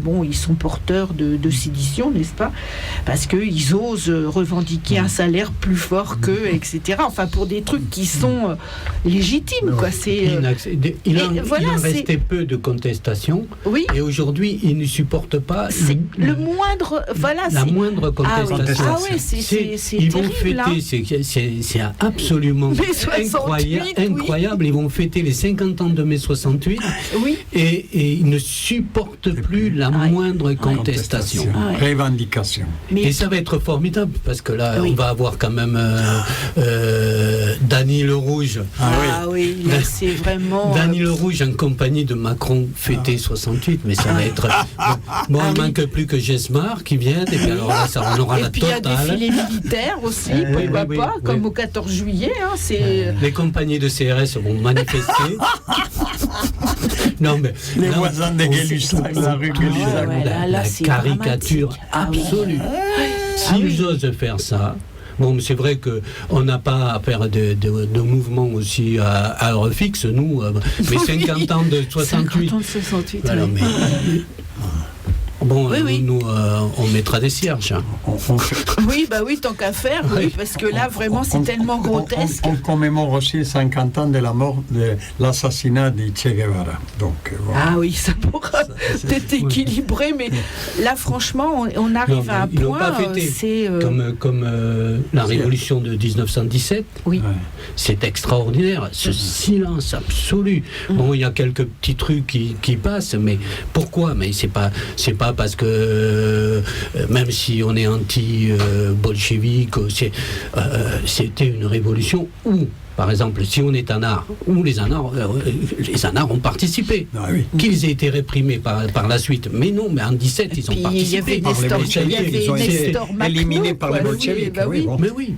Mais ça fait quand même partie de l'histoire des anards. Bien sûr, cette révolution. Bien sûr. Et Potemkin et compagnie, oui. Totalement. Donc, on est. Le silence, l'absence, c'est comme pesant. tu disais, l'effacement de la mémoire, c'est pesant, comme tu dis, parce que quand tu es militant et que parfois tu t'aperçois, on invite régulièrement des personnes qui militent dans l'entreprise et en particulier les jeunes, mais tu te dis, mais il n'y a plus qu'à tout recommencer, quoi. Un effacement total, il n'y a plus rien. Sans mémoire, il n'y a pas d'action révolutionnaire. Voilà. Il faut l'action révolutionnaire est projetée vers l'avenir. C'est du présent projeté vers l'avenir. Mais si tu n'as pas de racines, si l'oubli a tout effacé. Si on laisse simplement, si on croit que être très offensif, c'est casser 2 ou 3 vitrines sans mémoire et sans projet, ça sert à rien. Voilà, on va être un peu, un peu dans l'air du temps. Mais jamais sur une durée, jamais dans la construction, jamais dans l'organisation, jamais dans une projection de nos idées des changements, du changement. Ce qu'on veut changer. Et comment se changer dans cette volonté de changement pour tous. Par exemple, le mouvement des banlieues, ça montrait une chose. Les ras-le-bol des jeunes, d'être marginalisé. Le mouvement de banlieue de 2005, c'est une insurrection. C'est la dernière insurrection qu'on ait, de mouvement, d'une partie de notre classe qui s'est soulevée. Mais sans projet. Sans projet. C'est pas le problème. Une partie, et en plus du prolétariat, c'est-à-dire des gens qui ne travaillent pas, qui travaillent en intérimaire ou qui ne travaillent pas ou qui sont laissés à la zone des ghettos, qui s'est soulevé. et le silence de l'extrême gauche dans ce pays a été extraordinaire. Extraordinaire. Ouais. Quand parce que l'état d'urgence, ils l'ont oublié. Maintenant, on a eu l'état d'urgence, c'est terrible et tout ça. Oui. Quand il s'est expérimenté? Il s'est expérimenté en 2005. C'est en 2005 qu'ils ont balancé cette saloperie. Et qui ont vu peu de réaction de la population que dans ce pays, on mette l'état d'urgence. Et nous, on l'a connu au moment de la guerre d'Algérie, quand on était gamin. Mais c'est une autre dimension. Et là, il y a eu un silence. On a peine maintenant, à peine aujourd'hui, timidement, grâce, malheureusement, à l'affaire Traoré à Beaumont, on commence à avoir une partie de l'extrême gauche qui bouge sur les crimes de la police, parce que les crimes de la police, c'est 90-95% contre cette population. Et on commence à avoir essayé des tentatives d'unité. Mais écoute, tu as bien vu, en 2005, les gens qui disaient « Oui, mais ces gamins, ils pensent qu'à avoir des Reebok, ils pensent avoir que de la marque, ils pensent qu'à dealer. » Par exemple, les seules cités qui sont organisées pour le deal, elles n'ont pas bougé. Tu comprends? Oui, parce que ça leur cassait tout ça, c'était le business. Par exemple, à Marseille, toutes les cités, c'est du deal. Oui. Hein? Donc ces cités n'ont pas bougé. Parce que d'abord, il y a un fonctionnement, mais ça n'a pas bougé. Ouais. Tout ce qu'a raconté l'extrême gauche sur le mouvement de 2005, c'est faux. Parce que ces jeunes, quand il a fallu s'engager, mal, très mal, du côté, partir en Syrie par exemple, soi-disant, ils s'en foutaient d'avoir des Reebok et d'avoir tout ça. Quand ils se sont engagés, certains, dans ce truc-là, ils y sont allés, ils se sont donnés à corps perdu dans cette histoire. Tu comprends? Tout ce qu'on a raconté, tout ce qui a été dit sur 2005 montre qu'on ne voulait pas participer à ça, qu'on ne voulait pas toucher à ça, qu'on avait peur de ça. Maintenant, quand on imagine que dans ce pays, il y a eu une insurrection des jeunes et que tous les grands sigles, qu'ils soient communistes, anarchistes, tout ça, n'ont pas voulu entendre je parler comprends, de ça. On voit comment on est réduit et pourquoi on est réduit. Quand on va dans un truc, une réunion publique de l'extrême gauche aujourd'hui, de toutes les tendances, on se retrouve entre nous. Oui. On se retrouve entre nous. Pourquoi ? Parce qu'on n'a pas voulu aller parler avec eux, qu'on n'a pas participé à leur insurrection. Voilà. On les laisse complètement de côté. Ah, mais c'était un moment, Jean-Marc, mais il faut... Moi, je vais citer, ça a changé, hein. Ça a changé. Mais... Je vais citer un exemple pour Rémi Fraisse. Oui. À Marseille. Je ne sais pas ce qui est passé par la tête des organisateurs de la manif pour Rémi Fraisse. C'était de traverser un quartier populaire. Par rappel, Rémi Fraisse, là, qui a été tué à Sivens par la gendarmerie, et qui a d'ailleurs, ça s'est terminé en impasse, comme toujours dans les crimes policiers. Et donc, il y avait des manifestations de l'extrême gauche dans diverses villes de France. À Marseille, ils ont traversé un quartier populaire. Et quand ils ont traversé, avec la manif, un quartier populaire, tous les gamins sont descendus et sont allés les voir en disant vous venez pas ici avec votre manif, parce que quand nous on se fait tuer, vous venez pas. Ah, ok. Alors nous, pourquoi on bougerait pour un de vos gamins? C'est ça. Bon, maintenant, c'est en train de changer, heureusement. On va aux manifs, on est présent. Moi, j'étais à Lamindieng, dans le 20e, cet été, là, ce printemps. On a... Adama Traoré, oui, voilà. On commence à bouger. Et d'ailleurs, quand ils ont voulu criminaliser l'extrême gauche, l'ultra-gauche, qu'ils appellent l'ultra-gauche, c'était sur nos liaisons, les possibles liaisons qu'on commençait à tisser dans les quartiers populaires. Là, il voit le danger. Ça, c'est, voilà, là, il voit le danger. La coagulation. Pour nous, ça veut dire ce que les militants d'extrême gauche ont refusé en 2005 en disant se lier à l'insurrection des jeunes, c'est nous pousser en fait à la radicalité. Ce qu'ils avaient peur, c'est d'être des radicaux. Ouais. Aujourd'hui, l'État dit il se lie à ces jeunes, donc ils vont vers la radicalité, donc il faut commencer à interdire. C'est pas pour les 10 cocktails Molotov de la loi contre le travail ou l'incendie d'un garage de gendarmerie que l'ultra-gauche va poser des problèmes. C'est justement le lien avec ce sujet de classe, les jeunes de banlieue, les banlieues, les ghettos, c'est ça qui pose le problème à l'État. Parce que si ces jeunes sont en contact avec nous, avec des militants d'autres secteurs, ça va leur donner de l'ampleur au niveau propagande, au niveau de possibles révolutionnaires. Comme je pense, moi je ne suis là que pour la mémoire, la transmission, la communication, si tu veux. Mais ça, on l'avait vu, justement, c'était il y a 4 ou 5 ans, enfin non, à l'époque de Valls, quand tu allais à Saint-Denis, Valls avait décidé de créer des zones, alors c'était pas des zones à défendre, hein, mais des zones sur lesquelles si tu arrivais de Paris, tu ne pouvais pas aller parce que tu risquais de rencontrer des gens de la banlieue. Donc tu pouvais garder un pied sur le trottoir de gauche, mais sur le trottoir de droite, c'était interdit parce que ça faisait partie de cette zone-là. Et c'était arrivé à un point avec Valls déjà. Et alors, ça c'est une progression depuis ces émeutes. Depuis les émeutes. Oui, il y a eu tout un état un quadrillage. Et il faut voir l'implication directe de l'armée, des militaires. Moi, j'étais à une réunion à Marseille de l'ANRU, de préparation des quartiers. Ah oui, et il y avait des militaires. Moi, je suis tombé sur le cul, je ne pouvais pas penser.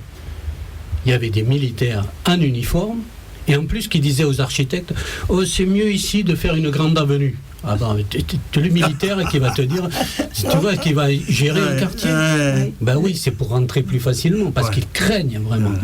Ils craignent énormément. Et on retrouve le truc du baron Mosman. Hein. Oui, c'est le même truc. Fait. Il faut que les chars et que les véhicules blindés puissent. Et les flics qui disent non, mais on veut contrôler toutes les entrées. Il faut qu'on voit. J'ai visité le Mas de Taureau à Lyon. Une cité où étaient partis justement les rodéos, partie toute la marche pour l'égalité et tout ça.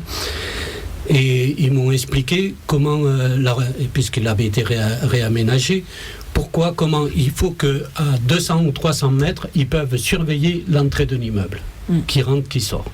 Ouais. C'est pas seulement pour le deal. Ouais. Ils veulent un contrôle total de la population. Mais maintenant, c'est les caméras qui vont faire qui vont faire la police. La police. Mais ils ont besoin de la BAC pour ça aussi. Oui. C'est pas seulement les caméras. Il y en a tellement à regarder bientôt. Je ne sais pas comment ils font. Hein. Si, parce que les caméras, maintenant, ils disent au système informatique quand il y a quelque chose qui se passe d'anormal. Par exemple, les caméras, il n'y a personne qui contrôle les caméras. Mais il y a un type qui contrôle un écran, un écran d'ordinateur. Quand il y a quelque chose, ça bascule sur l'ordinateur rouge. Oui, voilà, c'est ça. Dans Paris, si le ton de la voix d'une conversation passe un certain décibel, la caméra elle commence à fonctionner. Là-dessus, c'est extraordinaire. Hein, les outils de la sécurité. Puis en plus, ça rapporte un pognon fou, tout ce qui est sécuritaire, etc. Donc, ils ont intérêt à nous cadenasser complètement. Et le problème, c'est que les gens finalement adhèrent à ce système-là, parce que parce qu'ils se disent on n'a rien à se rapprocher, on entend toujours ça. Mais tu sais, c'est la même chose qu'on voit arriver dans un cours de promenade, des gens qui disent jamais j'aurais pensé me retrouver en prison. En prison, Et c'est souvent pour des histoires d'excès de vitesse qui passent un truc, où ils récidivent, et la personne se retrouve en prison, derrière des murs, dans des cours de promenade. Tu Ah vois, oui, c'est pour ça. C'est... Non-présentation d'enfants parce qu'il a pris un week-end, c'était pas prévu, etc. Tu as des gens qui sont en prison. Pour des bricoles, voilà, c'est... Et là, ils disent jamais. Et en fait, ils voient ce qu'ils ont cautionné. Oui. Par leur silence, par l'acceptation. Et chaque fois qu'ils écoutaient les informations, il a pris 20 ans de prison. C'est qu'il le mérite. Il le mérite. Voilà. Et après, il se retrouve avec toi. Et là, tu sais, moi j'ai vu jusqu'à l'exagération. J'ai croisé un collaborateur de Pasqua pour fausse facture, etc. Il a fini par plonger 2 ou 3 mois, et pas plus. Oui, parce que là, mais quand même, il ne faut pas tous les jours. exagérer. Mais il pleurait, assis dans la cour de promenade à pleurer. Et quand tu as envie de lui donner des coups de pied parce que déjà c'était impuissant, il est à terre, il pleure, mais il disait toujours, mais j'imaginais pas ce que c'était ça. L'arbitraire total des surveillants, tout ça, il pouvait pas. Encore, lui, il devait avoir des bonnes recommandations, il devait être dans une cellule un peu meilleure. Écoute, ils l'ont mis en isolement à Fresnes. Justement pour le protéger des autres détenus. Mais, bien sûr. Mais la torture pour protéger, c'est un peu difficile. Et donc il pleurait tous les matins. Voilà. Ah bah oui. Et toi, comme ça fait des mouchoirs. Voilà. Tu disais, mais tu vois. Il y a quelqu'un, Marie-Christine, qui appelait, qui voulait que Jean-Marc parle de quoi? Il y a quelqu'un qui a appelé. Publico. C'était pour Publico pour qu'ils viennent parler des livres, et puis en même temps il y en a qui souhaiteraient le voir de visu, quoi, parce que c'est toujours intéressant de voir une personne qui est sortie à peu près rescapée de la prison. Voilà. C'est très important de communiquer cette expérience. Comme je disais aux petits de la CGT, là j'ai dit le soir, ça a dû être très difficile quand ils ont fermé la porte. Et c'était aux universités d'été d'alternative libertaire. Non, c'est pas le soir, c'est plutôt le matin où je me suis senti très très mal. Le lendemain matin, il s'est réveillé en prison. Alors là... Et dire quand tu sais pas quand tu vas sortir. Tu vois, c'est tu sais pas, voilà. L'arbitraire, c'est ça. Et donc... Donc il faut s'y préparer, il faut en parler, voilà, chaque fois, on me dit, comment tu as survécu? Mais justement, profitez de l'expérience que je peux vous communiquer, il y a beaucoup de... C'est une affaire de chance aussi, hein. Il y a plein de données qui font que tu tiens à la prison ou tu tiens pas.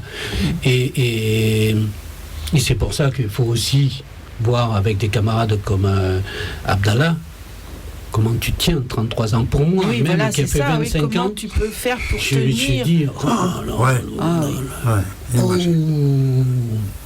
mais c'est pas un pauvre camarade. C'est un camarade qui lutte et qui résiste. Oui, parce que ça fait partie du combat révolutionnaire. Oui, mais c'est vrai que on a de temps en temps des militants qui ont été en garde à vue, et quand ils nous racontent leur retour de la garde à vue, on sent qu'ils sont traumatisés parce que effectivement il n'y a pas de préparation.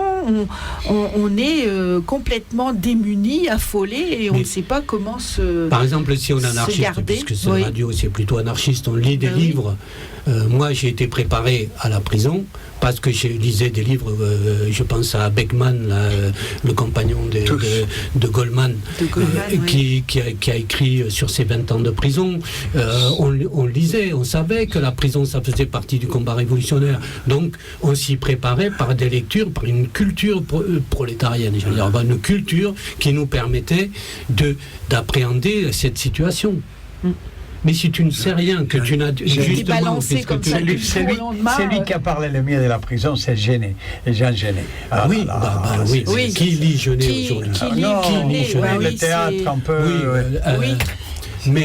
Mais c'est ça, on doit prendre toute cette histoire. Il faut avoir des racines. Il faut avoir des racines pour se préparer à des combats plus durs. Voilà.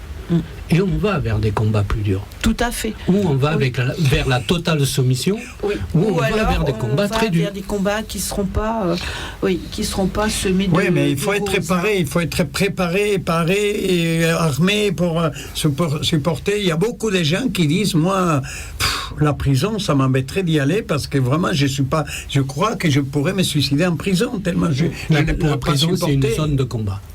Écoute, moi je dis jamais, tu sais, il y a le truc, j'ai perdu, il y a des gens qui disent, j'ai perdu 15 ans de ma vie en prison. Mais tu n'as rien perdu. Non. Parce que moi, j'ai rencontré des gens formidables, j'ai eu des discussions formidables, j'ai pu étudier, j'ai pu écrire, j'ai pu faire des choses parce que j'étais dans la résistance, parce que je leur résistais, parce qu'eux, ils auraient bien voulu me mettre sous des cachets et me faire disparaître. Et que je fasse que du sport et que je parle de... Non, j'ai utilisé la prison pour me rendre beaucoup plus fort. Et l'arbitraire là-dedans, quand il y a quelqu'un à Maton qui te dit tu dois faire ça parce que tu dois le faire. Luttes. Tu fais des grèves de la faim. Moi, j'ai fait des grèves de la faim. Je suis monté à une grève de la faim de 4 mois. J'ai fait une grève de la faim de 3 mois. J'arrêtais pas de lutter. C'est-à-dire que quand je pouvais lutter, quand j'étais seul à l'isolement, j'ai fait 7 ans et demi d'isolement. Je faisais des grèves de la faim parce que c'était un seul moyen de lutter. Après, quand j'étais dans les bâtiments de les centrales de sécurité, on a fait des mouvements, on n'a pas arrêté. Moi, je ne vais pas me mettre des médailles. J'ai 16 transferts disciplinaires pour mouvement. C'est spécial, donc, il faut lutter. Et c'est de la résistance, la vie en prison. Et c'est de la résistance. Et ça, tu sais, ça te donne une autre vie. Résister, ça te donne vraiment une autre vie, une autre projection.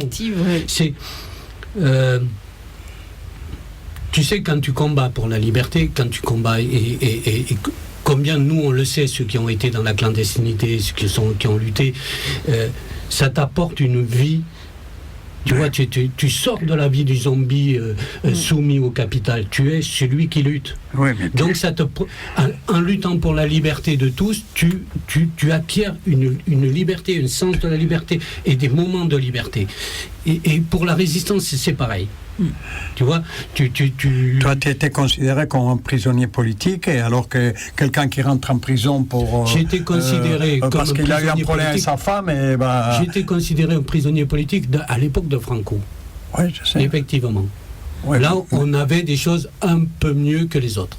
Mais avec le retournement de la guerre antiterroriste, à être frappé, j'étais pas prisonnier politique pour eux. J'étais un terroriste en prison. Et alors là, c'était toutes les expériences qui, par exemple, chaque fois je le dis, mais les prisonniers politiques, c'est autour de leur situation que se crée la détention pour les autres. Par exemple, quand il y avait les grâces du 14 juillet, un jour, ils ont dit « Ah non, les grâces du 14 juillet, on ne peut pas les donner à cette bande d'action directe qui était trop dangereuse. Donc on va les exclure du 14 juillet. » Le 14 juillet suivant, qu'est-ce qu'on a fait? On a dit « Oui, puisqu'on a action directe, on ne leur donne pas le 14 juillet. À tous les prisonniers politiques, à tous les prisonniers de terrorisme, on ne leur donne plus le 14 juillet. » L'année suivante, c'est dit « Ah, mais tous ceux qui ont violence sur les policiers, on ne leur donne pas les 14 juillet. » Et progressivement, en 5 ans, ils ont supprimé les 14 juillet pour tous les prisonniers. C'est ça. Chaque fois qu'il y a quelque chose, par exemple, quand c'est en bien, comme la période des années 80, 70, 80, 70, quand pour les prisonniers politiques, ça allait bien. C'est-à-dire qu'il y avait une résistance populaire qui considérait les prisonniers politiques comme leurs prisonniers politiques, et donc il y avait du soutien. Par exemple, quand on avait un avantage, quand on obtenait, nous, comme prisonniers politiques, un avantage, comme la radio, 1 an, 2 ans après, ce sont tous les prisonniers qui ont eu possibilité d'avoir la radio. Et c'est pareil, quand ça allait bien, nous, on ouvrait des brèches, et les gens bénéficiaient. Tous les prisonniers sociaux profitaient des avantages qu'on obtenait. Quand ça a été de pire en pire pour nous, ben le pire, ça rejoint toute la population pénale. C'est pour ça que quand il y a le discours simpliste, ils disent ouais, mais il n'y a pas de prisonniers politiques, tout le monde est prisonnier politique. J'admets que tout le monde est prisonnier, a une raison politique d'être en prison.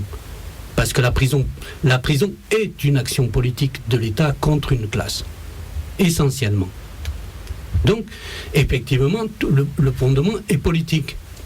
Mais il ne faut pas oublier certaines choses. Il y a des gens qui sont là pour leurs idées, pour leur résistance contre l'État, et d'autres qui sont là pour faire de l'argent. Ouais. Oui, parce que là, voilà. Après, maintenant, on te dit, ah oui, mais c'est très bien la prison pour les intégristes, musulmans, etc. Tu vois. Mais là, c'est pareil, c'est une forme de résistance si aussi. Si tu dis, c'est bien pour quelqu'un, oui. Même moi, tu vois, et je l'avais dit, même moi, si des gens arrivent à m'assassiner, oui. Je dis, je suis contre qu'on les envoie en prison. Oh. Oui, je suis contre l'utilisation de la torture contre quelqu'un, qui que ce soit. J'estime que la prison aujourd'hui est de la torture.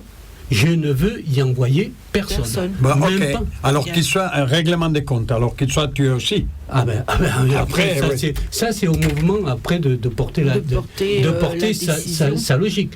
Ouais. Je ne vais pas demander à l'État. Je ne vais pas demander à l'État d'assurer ma vengeance. D'accord, oui. Et je ne demanderai jamais. Je ne suis... Tu sais, la justice, où on dit la justice, c'est pas la justice de la bourgeoisie. Oui. Alors, c'est un truc neutre comme ça. Non, ça c'est des conneries. On ne va pas demander aux bourgeois de régler nos comptes. Ce sont nos oppresseurs. C'est vrai que l'institution prison, c'est vraiment... Même pour les gens. Ouais. Et alors là, c'était toutes les expériences qui, par exemple, chaque fois je le dis, mais les prisonniers politiques, c'est autour de leur situation que se crée la détention pour les autres. Par exemple, quand il y avait les grâces du 14 juillet, un jour, ils ont dit « Ah non, les grâces du 14 juillet, on ne peut pas les donner à cette bande d'action directe qui était trop dangereux. Donc on va les exclure du 14 juillet. » Le 14 juillet suivant, qu'est-ce qu'on a fait? On a dit « Oui, puisqu'on a action directe, on ne leur donne pas le 14 juillet. À tous les prisonniers politiques, à tous les prisonniers de terrorisme, on ne leur donne plus le 14 juillet. » L'année suivante, c'est dit « Ah, mais tous ceux qui ont violence sur les policiers, on ne leur donne pas les 14 juillet. » Et progressivement, en 5 ans, ils ont supprimé les 14 juillet pour tous les prisonniers. C'est ça. Chaque fois qu'il y a quelque chose, par exemple, quand c'est en bien, comme la période des années 80, 70, 80, 70, quand, pour les prisonniers politiques, ça allait bien, c'est-à-dire il y avait une résistance populaire qui considérait les prisonniers politiques comme leurs prisonniers politiques, et donc il y avait du soutien. Par exemple, quand on avait un avantage, quand on obtenait, nous, comme prisonniers politiques, un avantage, comme la radio, 1 an, 2 ans après, ce sont tous les prisonniers qui ont eu possibilité d'avoir la radio. Et c'est pareil, quand ça allait bien, nous, on ouvrait des brèches, et les gens bénéficiaient. Tous les sociaux, les prisonniers sociaux profitaient des avantages qu'on obtenait. Quand ça a été de pire en pire pour nous, le pire, ça rejoint toute la population pénale. C'est pour ça que quand il y a le discours simpliste, ils disent ouais, mais il n'y a pas de prisonniers politiques, tout le monde est prisonnier politique. J'admets que tout le monde est prisonnier, a une raison politique d'être en prison. Parce que la prison est une action politique de l'État contre une classe, essentiellement. Donc, effectivement, le fondement est politique. Mais il ne faut pas oublier certaines choses. Il y a des gens qui sont là pour leurs idées, pour leur résistance contre l'État, et d'autres qui sont là pour faire de l'argent. Ouais. Oui, parce que là, voilà. Après, maintenant, on te dit ah oui, mais c'est très bien la prison pour les intégristes, musulmans, etc. Tu vois. Mais là, c'est pareil, c'est une forme de résistance aussi, quoi. Si tu dis c'est bien pour quelqu'un, même moi, Tu vois, et je lui avais dit, même moi, si des gens arrivent à m'assassiner, je dis, je suis contre qu'on les envoie en prison. Oh. Oui. Je suis contre l'utilisation de la torture contre quelqu'un, qui que ce soit. J'estime que la prison aujourd'hui est de la torture. Je ne veux y envoyer personne. Même pas. Alors qu'il soit un règlement des comptes, alors qu'il soit tué aussi. Après, ça c'est au mouvement après de porter sa logique. Ouais. Je ne vais pas demander à l'État, d'assurer ma vengeance. D'accord, oui. Et je ne demanderai jamais. Je ne suis. Tu sais, la justice, où on dit la justice, c'est pas la justice de la bourgeoisie. Oui. Alors, c'est un truc neutre comme ça. Non, ça c'est des conneries. On ne va pas demander aux bourgeois de régler nos comptes. Ce sont nos oppresseurs. C'est vrai que l'institution prison, c'est vraiment... Même pour les gens normaux, moi j'essaie d'expliquer. La torture carcérale est arrivée à un tel niveau aujourd'hui que tu ne peux pas justifier même que tu vives à côté d'une prison. Sans agir. C'est pas possible. Ou tu es contre la torture, ou tu es pour un adoucissement de la torture. Non mais ça va. Basta avec ça. Il faut être abolitionniste. Voilà. Après, il faut inventer un système où effectivement des gens qui... C'est pas à nous de l'inventer. On verra, là. On ne va pas se mettre à la place des révolutionnaires plus tard. Quand il y aura abolition de la prison, ça sera à nous de trouver la solution. Voilà. Ça seront à ses camarades. Surtout qu'en plus, en tant qu'anarchiste, on a quand même un certain volet de connaissances, etc., qui font que, on peut toujours trouver des solutions entre nous, quoi. Tout à fait. Voilà, donc nous arrivons à la fin de l'émission. Alors, si vous voulez conclure, pour nous donner du courage, du tonus, parce que là on s'aperçoit qu'effectivement c'est la répression de plus en plus verrouillée, quoi, qui est de plus en plus serrée, non ? Surtout après 25 ans, toi tu as plus de recul pour voir comment ça se durcit. On a considérablement reculé sur plein de sujets hyper importants, mais ça reste toujours le... Moi, je ne veux pas terminer par une note pessimiste. Il y a plein de gens qui résistent. Le problème, c'est qu'il faut retrouver ses racines, retrouver un but cohérent pour notre classe. Oui. Parce qu'on a reculé au point de vue... On était contre toutes les idéologies. On était contre toutes les idéologies, mais on s'est aperçu que c'est seulement l'idéologie prolétarienne qui a été attaquée jusqu'à ses bases les plus profondes et qu'il ne reste plus rien et qu'on a introduit non seulement la disparition de la contestation, mais la confusion générale. Et qu'on arrive pour revenir sur la Catalogne, à trouver des anarchistes qui sont contre la liberté d'un peuple. Ça me fatigue. Justifie ça. Contre l'explosion d'un État qui est particulièrement impérialiste et dominateur et répressif et basé sur vraiment avec des bases de la dictature, et t'as froidement un anarque qui peut te regarder dans les yeux et te dire moi je suis pas pour la liberté de la Catalogne. Non, ces anarchistes qui sont contre la liberté de la Catalogne, ils se disent qu'ils sont contre qu'ils veulent la suppression du capitalisme catalan. Même catalan est contre toute forme d'État, même si c'est l'indépendance de la Catalogne. Voilà. Mais non, mais je ne les justifie pas, évidemment. On les attend sur les barricades à Barcelone. Voilà. Voilà, exactement. Et dans les bastons avec les flics à Barcelone. Surtout que la Catalogne a beaucoup de mauvaises expériences dans ce sens-là. Beaucoup de mauvaises expériences. Bon. Merci de nous avoir accueillis. Voilà, mais juste conclure sur ta fameuse déclaration de février 2016, parce que j'ai trouvé qu'elle était très intéressante. D'ailleurs, hier, je l'ai faite étudier à des travailleurs sans papier, sur la dérive va avec la rupture. Les gens ne veulent plus rompre. Ils restent collés dans le troupeau de ceux qui acceptent. Dès l'instant où tu choisis de rompre, où tu choisis la dérive, tu acquiers un moment de liberté, une intention de liberté, plus que celui qui dit samedi je vais à la manif, lundi je distribue les tracts et toute la semaine je cultive mon jardin bio. Nous, on est sortis de la révolte plan-plan, de toutes ces conneries où on te fait croire que t'es un révolutionnaire et un radical et où en fait tu es un pépère de la protestation. Ouais, voilà, ben écoute, c'est...